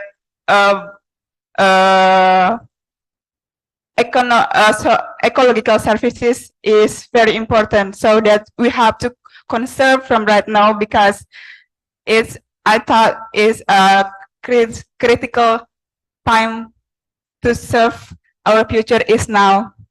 So yeah, my question is like that, the strategy from make initiative from bottom up initiative and strategy for circular economy. Thank you for opportunity, and yes, that's all. Thank you, Mbak Fadila, for the questions. And let's for Mr. Tucker and Mr. Tusupin to answer the questions. Okay. Yeah, let me try to answer the three questions. One was about the relation between carbon footprint and human development index. I think what you see actually all the time is, of course, if you have a very low income, like say below the UN poverty line, below $1.25, I mean, in average, you see at that point, the human development index cannot be very high because human development index is a combination of an amount of years of schooling, it's the life expectancy, and even a bit of income. So yeah, to enhance it, you have to do exactly like indeed create more income, but then also better access to schooling and easier access to schooling, and make sure that you live in a context at least where you can have a healthy life. That often implies simple things like access to clean water, you know, avoiding all kinds of diseases, and you know, good hygiene, and of course good access to healthcare. That is the kind of things that you have to prioritize. I think Thailand did it very well. I think 40 or 50 years ago, I don't know, I recall that the first time when I was in Thailand, you could actually buy extremely cheap water, you know, and that was one of your ministers that in the 60s did that and whatever, and made sure that every Thai person would have access to bottled water, very cheaply made. So these are the kind of things that you have to do. And then you see that, of course, if you do the easy measures, the cost-effective measures, then already at a low income, you can get a good human development index. Low income is often also low carbon. So I think that is what we gained in the last 30 to 50 years, that many countries now have an average life expectancy of 70, 70 plus, even if you are not yet in the rich club of OECD. Yeah, India did that, Thailand did it, you guys did it. So okay, that is one thing. And then you see that after a certain threshold, you see the things that the economy becomes wasteful. You don't get a better human development index by creating more Elon Musk billionaires. Obvious, yeah? So that is the kind of thing, the game that we have to play, making sure that at least the basis is okay for all the 87 billion people that we have, yeah? And then afterwards you can make people a bit more rich, but I mean, that is the sequence. And then you probably also can reduce your carbon footprint. Your carbon footprint reduction is like, in a way, if I would have done it personally, I actually should not be here. I fly too much. Yeah, that starts with it. I luckily have a house that doesn't need a lot of heat because it's well insulated. I do use public transport and I have a bike. I don't have a car anymore, so my transport emissions are very low. I probably could eat less meat here, although I'm not a very high meat eater. That's the kind of things that you also can do with low carbon footprint and still have a good life. Yeah. So it's a bit production, consumption, equality in society, all these things that help. So I hope this answered it. Then I go to, yes, circular economy, nice concept, of course, you know, we in the West can all do it, and you know, just it. And I agree. I mean, that is what the core of my talk. You basically have to build all this infrastructure. It would be stupid to say to Indonesia, stop using more resources. Unfair, cannot be done. What you can do And that is what I think where we really can think better. I mean, China was amazing. I mean, I think at some point, in 3 or 4 years, they used the same amount of cement as the US in the last 50 years. I don't know why, but that is because they built everything in steel, everything in concrete and so on. You know that these are processes with high carbon emissions to start with. The US is using actually a lot of their houses are built with wood. And then I go back already a bit to the question that was asked there. Can we use more biotic materials? Yes, I think so. Probably even in cities, we have to learn how to build maybe even high-rise buildings more in wood. And if you then it becomes tricky because you have biodiversity resources in Indonesia. If you transform that all in, let's say, bamboo type of estates, you also will hear some protest about that you don't protect your rainforest well. Yeah. But okay, I'm pretty sure that if you look carefully, you can do more with wood that sucks out a lot of CO2 from the environment. There's actually just a nice paper published in Nature. Say if we use actually more reforestation, we can have the equivalent of 20 years of CO2 production that is going back in the earth. That is fabulous if you can do these kind of things. And if you then use that kind of wood for, on the one hand, maybe in rural areas to build your infrastructure with, I think is relatively easy because that is more detached houses. It's less dense. But even in cities, you can try to do that. So that are the kind of things that you can do. And then you have to think now already about how to reuse all the components in the future. That you build everything. Yeah, that if you have to demolish a building, not what they do in China, every 20 years to build a new office, the old office is rubble and whatever, that's a bad stuff. I mean, you want to reuse all the components. So I think you can do that actually now. You have to think very carefully about how you design your buildings, how you define it. And then you will be circular in 30, 40 years from now. That is, I think, how I would recommend Indonesia to do it. And yeah, I fully agree that biomass, I mean, if you really use it wisely, that can work very well. And I think actually that 20 years ago, Indonesia was a totally circular society. We built new houses.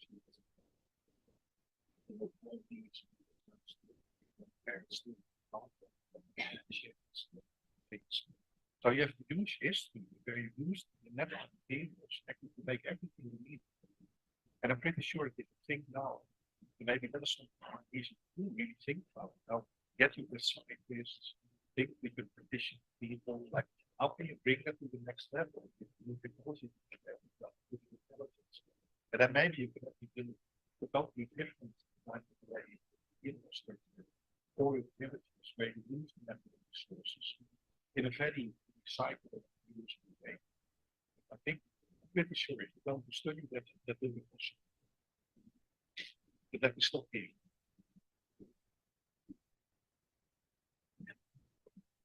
Okay, thank you so much. I think I can answer all the question in the one story, I think, because it's related, right? Okay.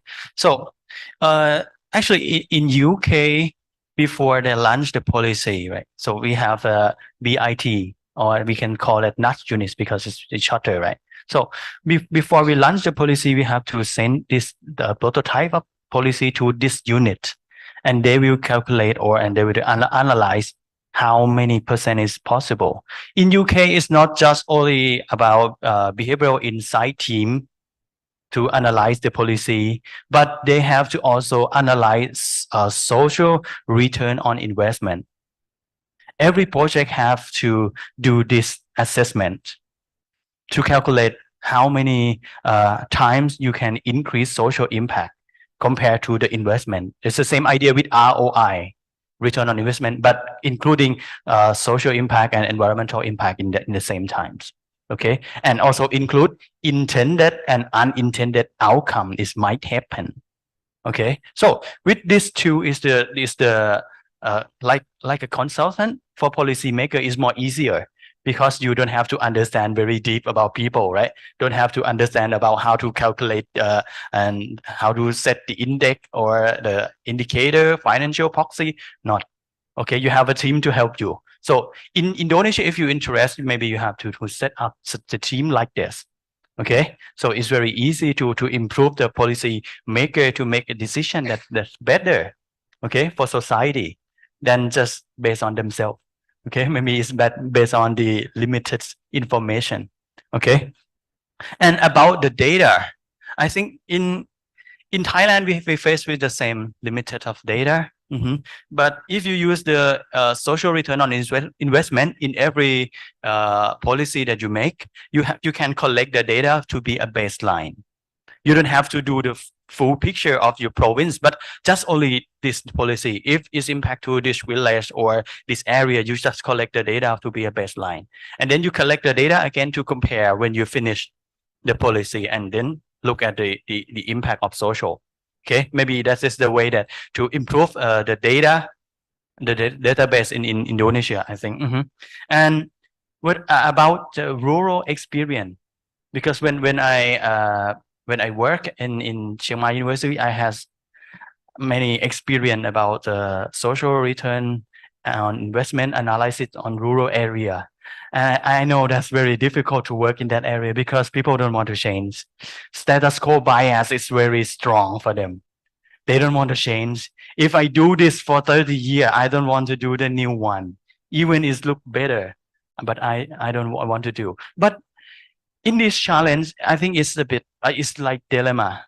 Sometimes it's very hard to change, but if you nudge the right man in the village, it's another story. Because in the village, maybe one is a key man for you. You have to find them. It's like an influencer in social media. If you can nudge them to change, and then it will as a spin-off to the other people in the village. So if you can find the key person in that area, and then you nudge them to change their decision making, and then you can change the other without a lot of investment. Okay, so this is the experience that we can exchange in that. And another thing I think is very interesting. I don't know it's happened in Indonesia because it's happened in Thailand. In Thailand, we use a lot of plastic, okay, and a lot of plastic waste, including a plastic straw. When you go to convenience store and bought just something like this, right? And I got the plastic straw, right? And I think it's very hard to change because people addict with the straw, right? People don't want to drink like this. It look like a sport man or something. Okay, you want to look some polite, some And right now, it's changed. People say no for plastic. Why? Yeah, I'm very curious. I asked people why. They said that in the beginning, I thought that maybe they're aware about environment. They think about the future, right? Maybe impact is in the future. A lot of ways we have to spend a lot of money to treatment or anything, right? But they said that because I saw a clip on my Facebook, the store stuck in the mouth, in the nose of sea turtle. And I don't want my store to stuck in another sea turtle. Seriously? I think it's one in of millions, but it's affect to people. When they make this decision, it means that in that time it's not reflective system. System one, the feeling. When they get the question from the convenience store staff, you want this straw? The picture of sea turtle happen. Okay, no. So you can see that. It's not about, I think it's not about a lot of information you're going to prove to them. Maybe it's too much. If it's too much, okay, it's not mine. Okay, maybe it's yours because you're a scientist or something like that, right? Maybe we just pick some and affect to people. If it's affect to their heart, their emotion, then it can change. Okay, so but don't just only change their intention to do. Please change the environment. Okay, if I want to separate the garbage from my house, but the only garbage in the city is just only one, and you pull it together, I cannot do that. Okay, you have to set up the environment and then create the motivation for individual. Do it at the same times. Okay. Okay. Thank you so much. Yeah, thank you so much to Mr. Tucker and Mr. Tosman for answering the questions. I think Let's move on to the audiences on Zoom. Is there any questions for the audiences in the Zoom?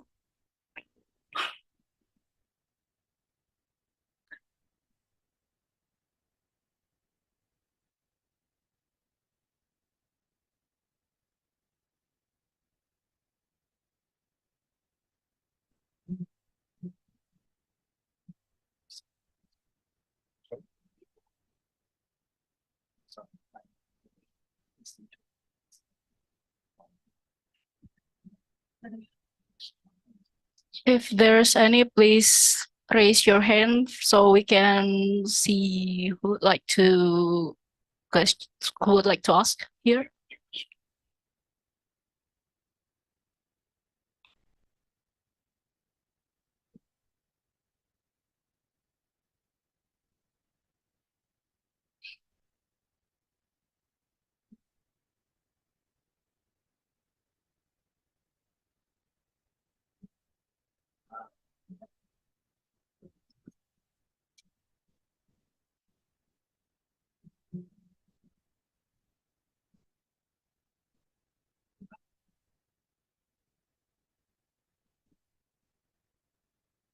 Well, if there isn't any from the audiences in the Zooms, we can probably move on to the other audiences in the room. If there's any more questions, yes, please, Mas. Assalamualaikum warahmatullahi wabarakatuh. Thank you for the occasion. My name is Yogi from West Java Agriculture Office. I want to ask for Mr. Tucker, with regard to the circular economics, how close is the circular economic academics do research with mainstream, let's say mainstream academics or mainstream economics? It's because I think from my observation, in the top journal of so-called top journal of economics, it's rarely or seldom discuss about circular economics. They only focus on their own playground. Let's say that. And the second one about the win-win policy. In terms of Indonesia, let's discuss about electrification. Nowadays, our electrification usage is only about 1,000 kilowatt per hours, whereas if we compare it to the Singapore, it's 9,000 kilowatt per hours. And according to previous trade minister, Mr. Gita Wirjawan, in his YouTube, he said that we need, I think, 100 years with the current pace to excel like Singapore, to use our electricity and to increase our human resources capability. What's your opinion on this thing? Do we need to use some nukes power plant, nukes, or do we need to left the circular economy behind on this matter? And the second one for Mr. Tosapon, I want to ask, do you have any successful example of Indonesian government agency policy in terms of behavioral economics that they already applied? Thank you very much. Wassalamualaikum warahmatullahi wabarakatuh. Waalaikumsalam warahmatullahi wabarakatuh. Yes, there is another questions from Mbak, please. Hello, good morning. My name is Dia. I'm from Community and Village Empowerment Agency of West Java Province. So I want to ask related to fashion waste topics in Indonesia. So actually, I have two questions for Mr. Tucker and Mr. Tasapon. But before I jump into the questions, I want to maybe tell you about a little bit story about the fashion waste in Indonesia. So a huge number of waste, not only food waste in Indonesia, but also fashion waste. And there is so many environment impact by the fashion waste that happen in Indonesia. but the industry or the business that produce the material from recycling is not too much in Indonesia, because the demand also not much in Indonesia, because and it result to the price of the raw material itself. And if you're talking about the behavior of women in Indonesia, they really like to spend their money less. I mean, they like to buy cheaper clothes. On the other side, there is so many clothes very cheaper come in to Indonesia by China. So the local business that implemented the circular economy and sustainability fashion ways cannot run well, because then they cannot compete to China and everything. So the question is, first, maybe for Mr. Tasapon, what can government do to change the behavior or the perspective of the consumer related to buy clothes or something by using behavioral economics perspective? And the second one is, what can business related to fashions, I mean fashion business, can do to move from the fast fashions to the more ethical, sustainable, and circular economy in Indonesia? But on the other side, they need to, stable income. Like they need to have the stable income, and then they cannot compete to, China market that come in to Indonesia. Maybe the second one is for Mr. Tucker. Thank you. Thank you so much for the questions. Is there any more questions for the audiences in this room? Okay, if there's any, I welcome Mr. Tucker and Mr. Tospon to. Oh, sorry. Oh yes, there's one more question. Please, Mas. Cek. Okay, Assalamualaikum warahmatullahi wabarakatuh. Hi, nice morning. My name is Lutfi Octavian. I'm from West Java Planning Forum. It is undeniable that policymakers are still unfamiliar with circular economics and behavior economics as well.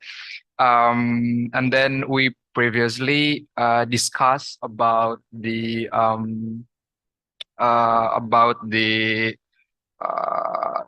crucial, the importance of the government intervention to create the circular economic system. I mean in the regional area. Taking into account that West Java recently had a problem with waste, that our landfill is fired, and then we can say that we lack of comprehensive waste management practice, procedure, and program as well. So my question is, or we can say, first of all, we can say that our community's behavior is very bad, in management, in waste management. So the question is a bottom up or the top down policies that more effective due to these circumstances? Thank you very much. Thank you very much, Mas Lutfi, for the questions. I welcome Mr. Tucker and Mr. Taspan to answer the questions. Yeah, so I think first one was about I think electricity use and how to go up. And frankly, I'm not an energy specialist and I don't have the data for Indonesia in mind. I guess indeed your electricity use will go up inevitably if you get richer and whatever and you want to develop, you will end up with a certain level. At the same time, what I also see is that even in my country, if you do things very efficient light bulbs, a very efficient fridge, if you do a number of these kind of things, you can really bring down your electricity use quite a lot. If you insulate your house as well, that kind of things, and you don't need to have a lot of heating and cooling. So there's actually a lot to gain. I'm not going to say that you have to go back to the wooden huts, but I've been told that actually in Indonesia and even Papua Guinea, that they were very skilled in building houses that had a natural ventilation and that kind of things. So maybe that is one way to go, that you limit the amount of electricity that has to go up. And then you have the question, how do you produce your electricity? And then it becomes tricky, because if you want to have stable, controllable electricity at this moment, coal-fired power plants, gas-fired power plants, you know exactly when you want to produce what. If you have wind farms, PV, yeah, you only can produce it when the sun is shining and when the wind is blowing. And you need battery capacity or something like that. But actually what you will see is that if you think about it carefully, you probably can, particularly in rural areas, you can build grids that are relatively independent, that can store the electricity for a few days, and that can power a village. Yeah, so maybe that is a way to go without building a whole centralized electricity infrastructure that actually was common in the West. Nuclear, I have a hate-love relationship with it, because on the one hand, yes, the point is like, okay, you create nuclear waste, the amount is not so much, but it stays radioactive for tens of thousands of years. That is unimaginable. Think back 10,000 years, where were we? How many people were there on that? You know, a few 100,000, a few million, I don't know. We have to control that waste for 10,000 years. I don't want to think about it. You know, that is almost impossible. And the other thing that you see with nuclear activities, yes, I have an insurance for disasters, all these kind of things. If my house is demolished by a nuclear explosion, the insurance says, sorry, we don't cover that because that is too much of a risk. Yeah. So you see that the risk is borne by society of the small, let's say, the small chance that the real disaster is happening. So I don't know if that is really the way to go. Yeah, then we had the question about fashion and fast fashion. I'm actually fascinated by the fact. I mean, I thought my country was a problem. Yeah. Because China indeed exports cheap clothing, and we have all these chains where actually, I was in a hotel in China. If I would wash this shirt, it probably would cost more in the very expensive hotel to wash the shirt as buy a new one. I mean, that is the extreme. That is horrible. So we have these chains that sell you clothes that fall apart after a few times of washing. I think there are a few, and it wasn't like, okay, in Indonesia, you probably would be more careful with your clothes. I compare it to the time of my grandfather. When he was 20, 22, he got 3 suits. The one suit was for the Sunday to go to church. He had a working suit and a reserve one. And he was supposed to do with that kind of package most of his life, yeah? Because you had more money, you didn't want to, and everything was repaired and all this kind of things. But you're right now. But I'm shocked to learn that even in Indonesia, repair becomes more expensive as cheap import in China. I didn't know that, which is of course very bad. I think I don't have the answer. I often give this suit as my example. I was at the European Union, European Parliament about 2 months ago, and I was sitting next to a lady who was sustainability manager of CNA, a big retail chain. And I told her I bought this suit because it's so nice for traveling. It wasn't wrinkled. But I learned that after 2 years, and I need to say it, his trousers, then the fabric is so thin that here at the back, it would become torn after 2 years. I had to buy new trousers, a new seat. And after 4 years, I got a little bit annoyed with it. So my mom, she passed away a time ago, but she was very good in sewing, whatever. So I learned a little bit of tricks.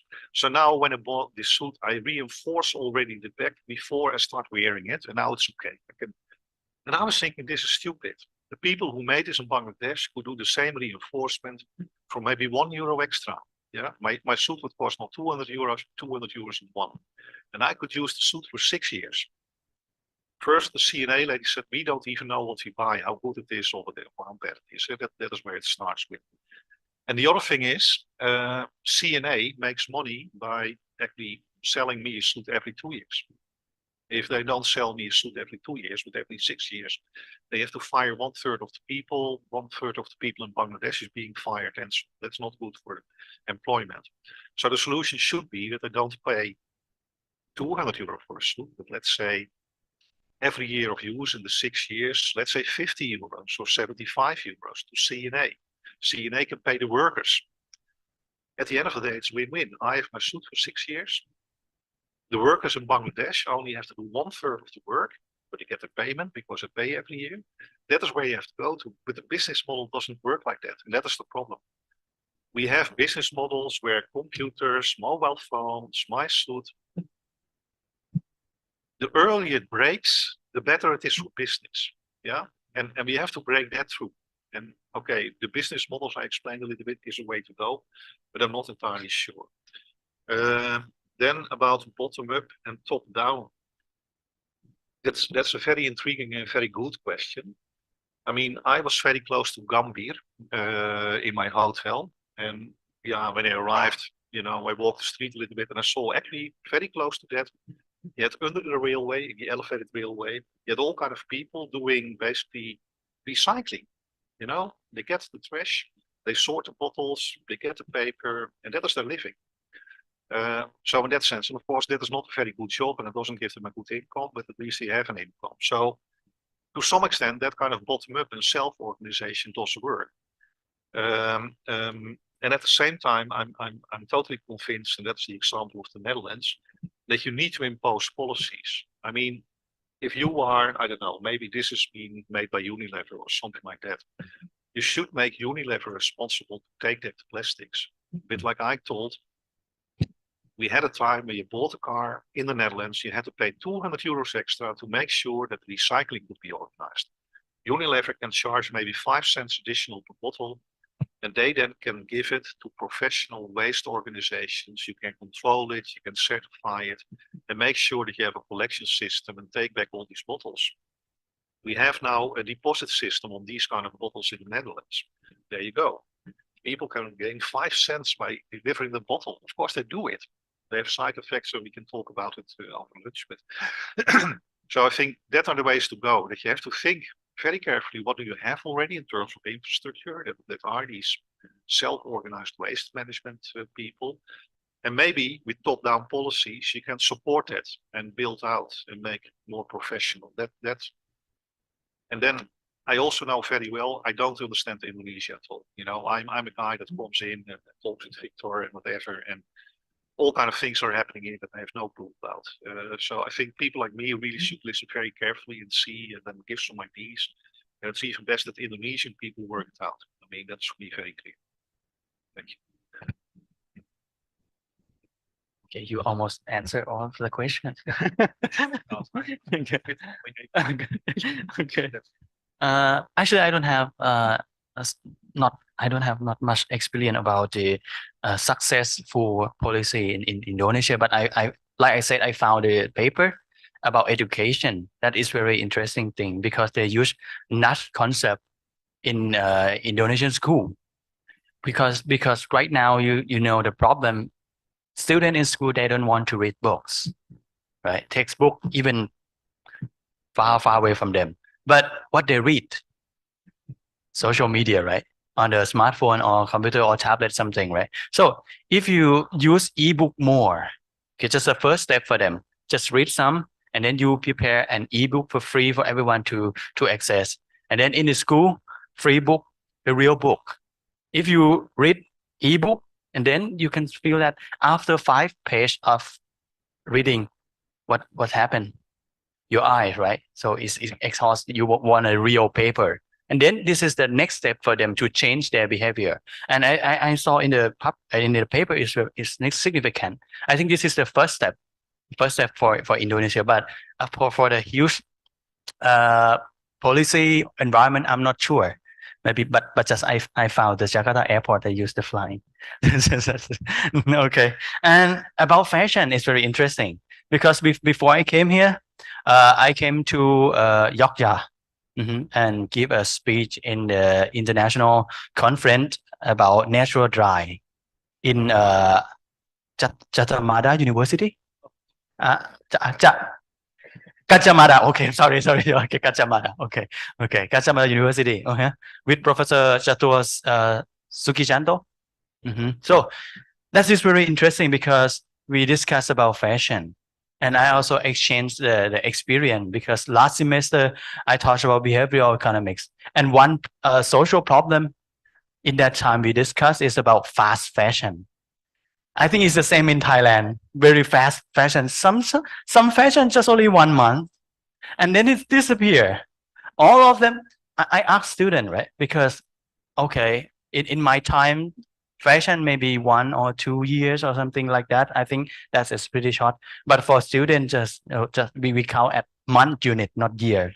Teacher, okay. So they say that if you use the last month fashion right now, this is the old fashion. I think what about the real old fashion? Oh, very old. So it's changed very fast for the fashion. I understand that, but I think it's the problem about the natural dye too, because synthetic dyes affect to environment a lot, right? So, but if you change to natural dyes, may friendly for eco-friendly for environment. But I asked it's not my colleague, but the other researcher in that seminar. Okay, so today you wear a natural dye shirt. It's very beautiful. Indigo crime or indigo shirt, very beautiful blue shirt, right? And I asked them, oh, you have to wear this every day in the university? The same answer with the same audience. No, it's not possible. They don't want to wear that shirt every day. So that's the problem. Even people who research about that, some barrier, some bias, some feeling. Because if you ask me about the natural dye, I can put it in the same category with Thai silk. And that's a old fashion. If you bought me a natural dye one with silk texture, and I have to wear that at the university, so in my imagination, I'm gonna retire in a few years. You understand that? That is the feeling. But the fact maybe it's not true, right? But that's my feeling. How I can remove that from my feeling? Okay. So about cost, the cost is very low. They're from China, right? But when you buy something that eco-friendly, you have to pay more premium, right? So like I said, people don't like loss, like gain, right? When you buy a eco-friendly product, something, you focus about how much money you have to pay, the loss, right? So if I buy that, I lost more money from my pocket. So this is the focus of framing on loss. If you can change from loss to gain, if I buy this shirt from the store, and I can see the picture that if I buy this, okay, three total will leave. Okay, or a lot of fish in the pond can survive. If you can make it imagine like that, maybe it's more easier for me. Move from loss to gain, but don't forget about 2.5 times. Okay, okay. If I lost 1 million, I have to get 2.5 million. Okay, don't forget about that. Okay, maybe that's just the way. Okay, make it more clear about the picture of you will gain when you buy this. So this is the way to help. And if you remember the example, actually, I want to keep it for my research in the future, but I can share with you. It's okay. Okay. About save more tomorrow, right? So people don't want to save now because I want to buy something to eat and some dress, even a dress from China, very cheap, right? Or maybe 11/11, I want to spend more of my money, right? Something like that. Okay. But if you use the same idea with save tomorrow, with the natural dye or eco-friendly product, buy tomorrow. Maybe it's work. You don't have to buy today. You don't have to lose your money today, but you make a commitment. When you increase income or you have the bonus, you will buy that in the future. Maybe it's help. When people buy more eco-friendly products, you will find another ecological effect we call social norm and social proof. When a lot of people in society do that way, it means that good. So when you look in the room right now, a lot of synthetic dye, it means it's good, right? So no more, no people use natural dye, it means it's not good. Okay, this is it's a bias, it's not a fact. Okay, but if you can change the way that people do, maybe you can increase social norm and change social proof in the future. Okay, this is the idea you can give it. Okay, and the answer about bottom up or bottom down or bottom up, yeah, up and down again. Yeah, but I think I agree with Professor Arnold, because when you do the bottom down, top down, okay, but top down, the problem is you didn't realize about the problem in the real situation or stakeholder in that area, because you just look from the crowd, right? And looks, okay, we want to do that, and then give this order and do what we say. Okay, because I do a lot of SRI assessment. One important thing for the intervention, you have to care about stakeholder views, not just only policymaker views, because you think your behavior is a problem, but from their eyes, they think you are a problem, not mine. Okay, if you can analyze their motivation, their social norms, or their environment, maybe you can understand better, and then make a new policy maker that new policy that fit with their situation. Because from top down, sometimes it not fit with the local, right?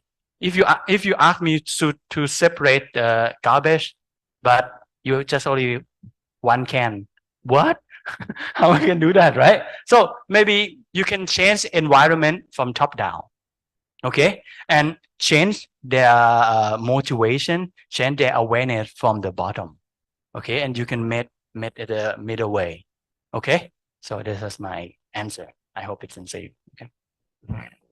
Thank you so much to Mr. Arnold Tucker and Mr. Tasapon for the great answers and great presentations. So, ladies and gentlemen, we have finally come to the end of the public lecture. And please allow me to take some highlighted points from today's session.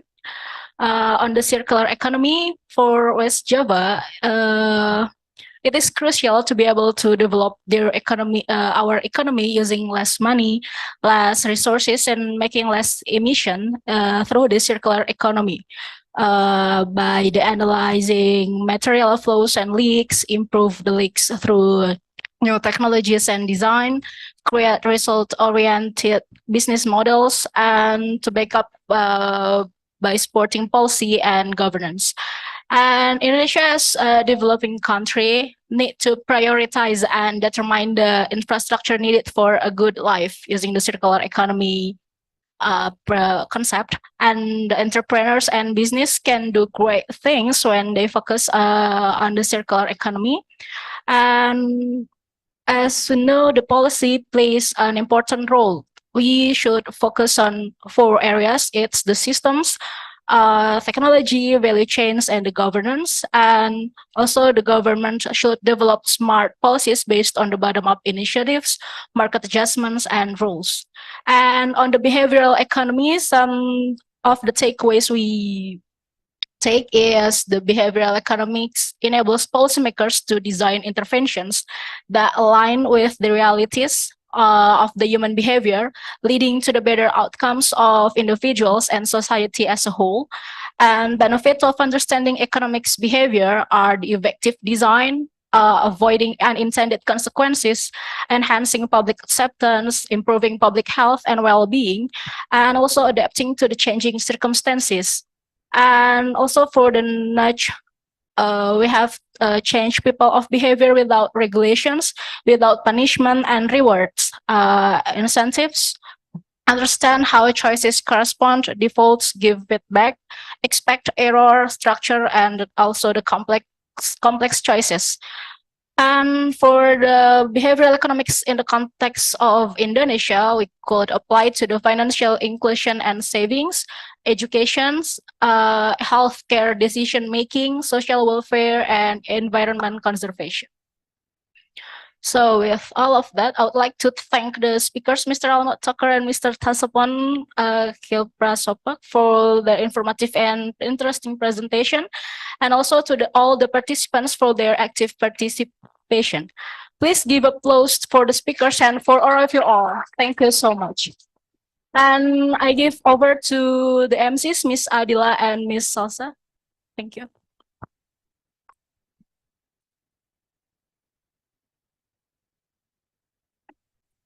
Okay, thank you, Ms. Faiza.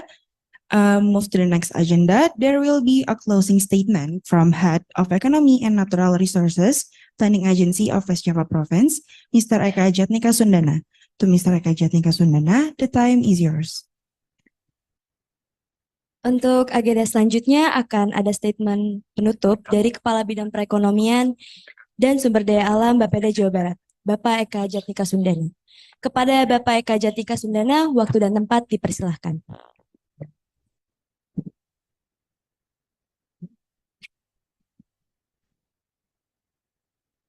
Oke, terima kasih MC. Professor Arnold Tucker, Dr. Tosapon, is that correct? Thank you for your presentation. Thank you for your lecture. Very interesting and useful for us in West Java. We have participants from government agencies and also from municipalities and also outside of West Java from many provinces and many areas in Indonesia through Zoom meeting. So it's quite outreach is quite good for this event. Again, thank you very much. Maybe before Pak Lufiandi as the Secretary of Bapeda already welcome you before and deliver the opening presentation. Please allow me to deliver a closing statement for us. Sorry perhaps in bahasa. Terima kasih Bapak Ibu semua atas kehadirannya. Dan ini ruangannya penuh, alhamdulillah. Zoom juga ratusan gitu. Jadi mudah-mudahan ada manfaatnya untuk Bapak Ibu semua ya gitu. Terima kasih pertama kali sebetulnya untuk teman-teman dari Fakultas Ekonomi dan Bisnis Unpad, khususnya Pak Victor Firmana.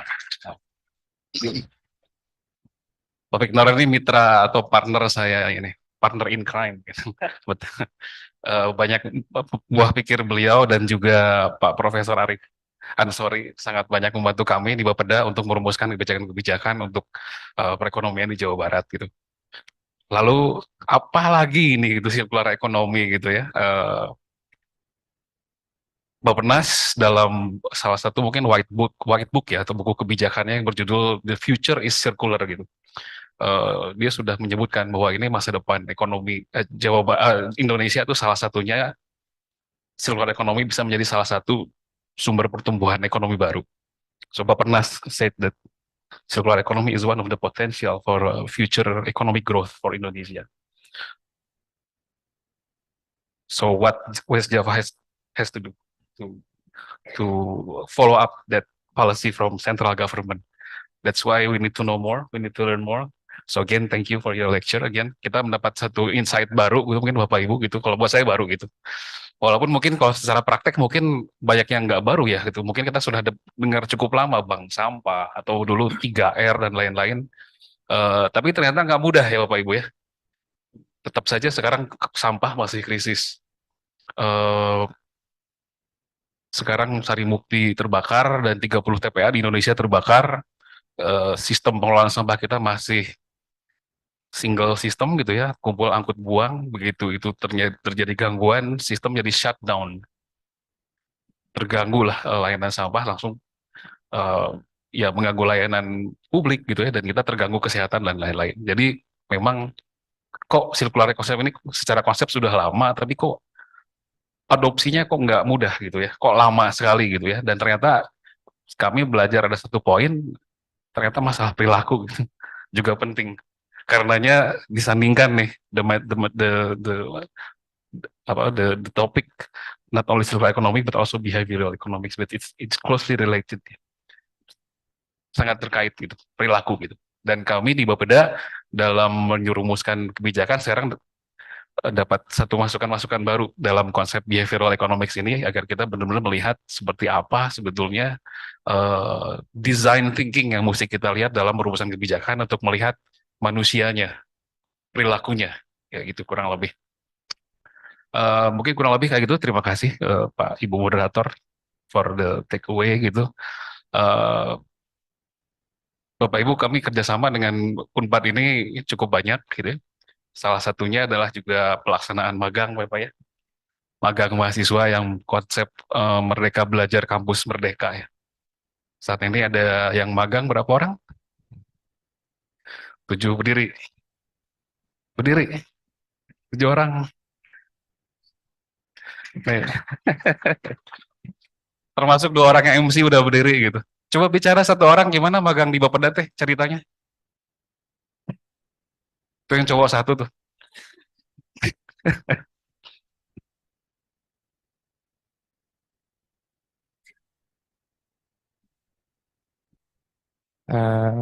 Ya sebelumnya perkenalkan kami dari Unpad.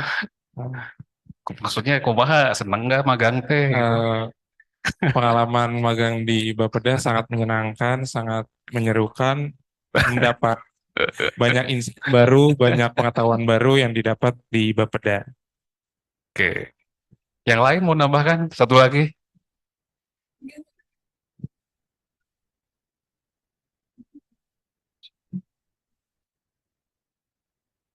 Iya, jadi kita mendapat banyak ilmu pengetahuan baru, terus mengenal ada banyak isu-isu tentang sosial ekonomi di khususnya di Jawa Barat dan umumnya di Indonesia.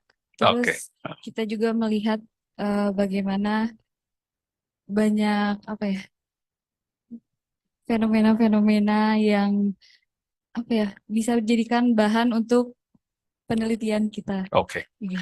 Kalian semua punya topik mini research kan ya? Gitu. Iya. Oke. Jadi teman-teman juga melakukan mini research untuk nanti berkontribusi ke dalam perencanaan di Bapeda, kurang lebih seperti itu. Terima kasih, silakan duduk. Kecuali silakan, masih tetap berdiri. Nah, jadi dari 7 orang ini sekarang juga katanya info dari Pak Victor sekarang ada juga ya mahasiswa yang hadir sekarang. Ya, berdiri. Coba mahasiswa berdiri. Berdiri. Coba yang mahasiswa Unpad berdiri. Berdiri. Itu kayaknya bukan tampilan mahasiswa. Oke, di student ya. Oke, good. Berapa orang nih? Tingkat berapa ini? Semester 3. Oke. Oke, thank you. Silakan duduk. Oke. So, ini teman-teman ini yang melakukan magang nih akan selesai bulan Desember ya. Bulan Desember. So, next, kalau ada yang mau melanjutkan di awal tahun depan, silakan. Kalau jangan sekarang, nanti penuh pisan ruangan gitu. Sekarang 7 sudah cukup banyak. Nanti teman-teman ini selesai di bulan Desember, silakan nanti teman-teman yang lain berminat untuk bermagang di sini gitu, kita sangat welcome gitu. Jadi terima kasih Pak Victor, kerjasama kita sangat luas. So we have quite wide range of cooperation with Unpad, not only this joint public lecture, but also there's internship, also maybe in the future, maybe research collaboration, yeah, Pak Victor, research collaboration with West Java Province, because Unpad has many sources of funding, of cooperation with international agencies, etc. Please use West Java as the laboratory for your research. Also, thank you to Bu Faiza for moderating this event. Professor Arnold and Dr. Tosavan, Bu Faiza is now looking for continuing her study for a master course. If you look for a student, please take her. Yeah. Okay. Okay. So just on behalf of our government of West Java, especially the head of regional agency of regional development planning of West Java Province. Again, thank you very much. Hope you enjoy your time in Bandung so far. And maybe another occasion or other opportunities you will come again to Bandung. Lastly, to our audience dari teman-teman perangkat daerah, dari teman-teman kabupaten kota, dan juga rekan-rekan yang hadir di Zoom, Terima kasih untuk hadirannya sudah berpartisipasi dalam acara ini. Mudah-mudahan bisa hadir kembali pada acara-acara kita selanjutnya. Thank you very much. Assalamualaikum warahmatullahi wabarakatuh.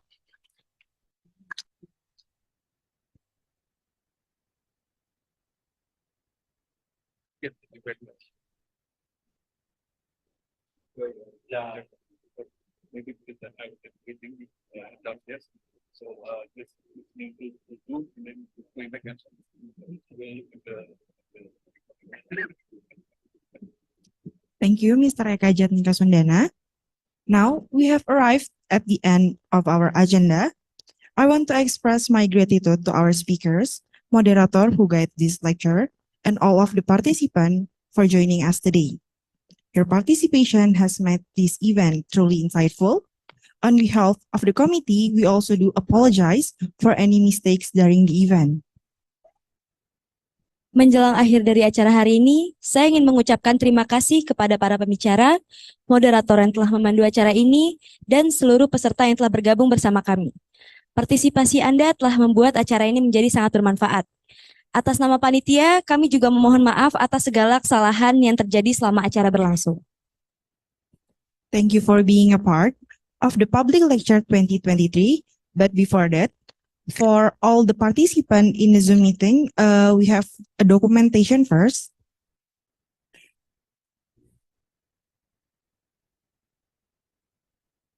Okay, so participant in the Zoom meeting can open the camera first. Maybe I'll wait for 5 seconds. Oh.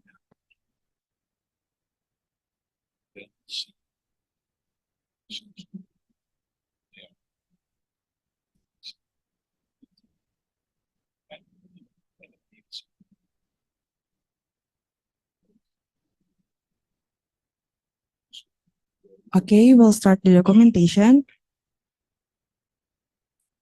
Okay, 1, 2, and 3. Smile. Once again, 1, 2, and 3. Okay. Oke, sebelum meninggalkan ruangan, kepada para peserta beserta pembicara pada hari ini, dipersilahkan untuk melakukan dokumentasi terlebih dahulu. Untuk para peserta diharapkan maju ke depan untuk melakukan foto bersama. Untuk sesi dokumentasi akan saya pandu Dok Ababa. Boleh maju ke depan? Ya.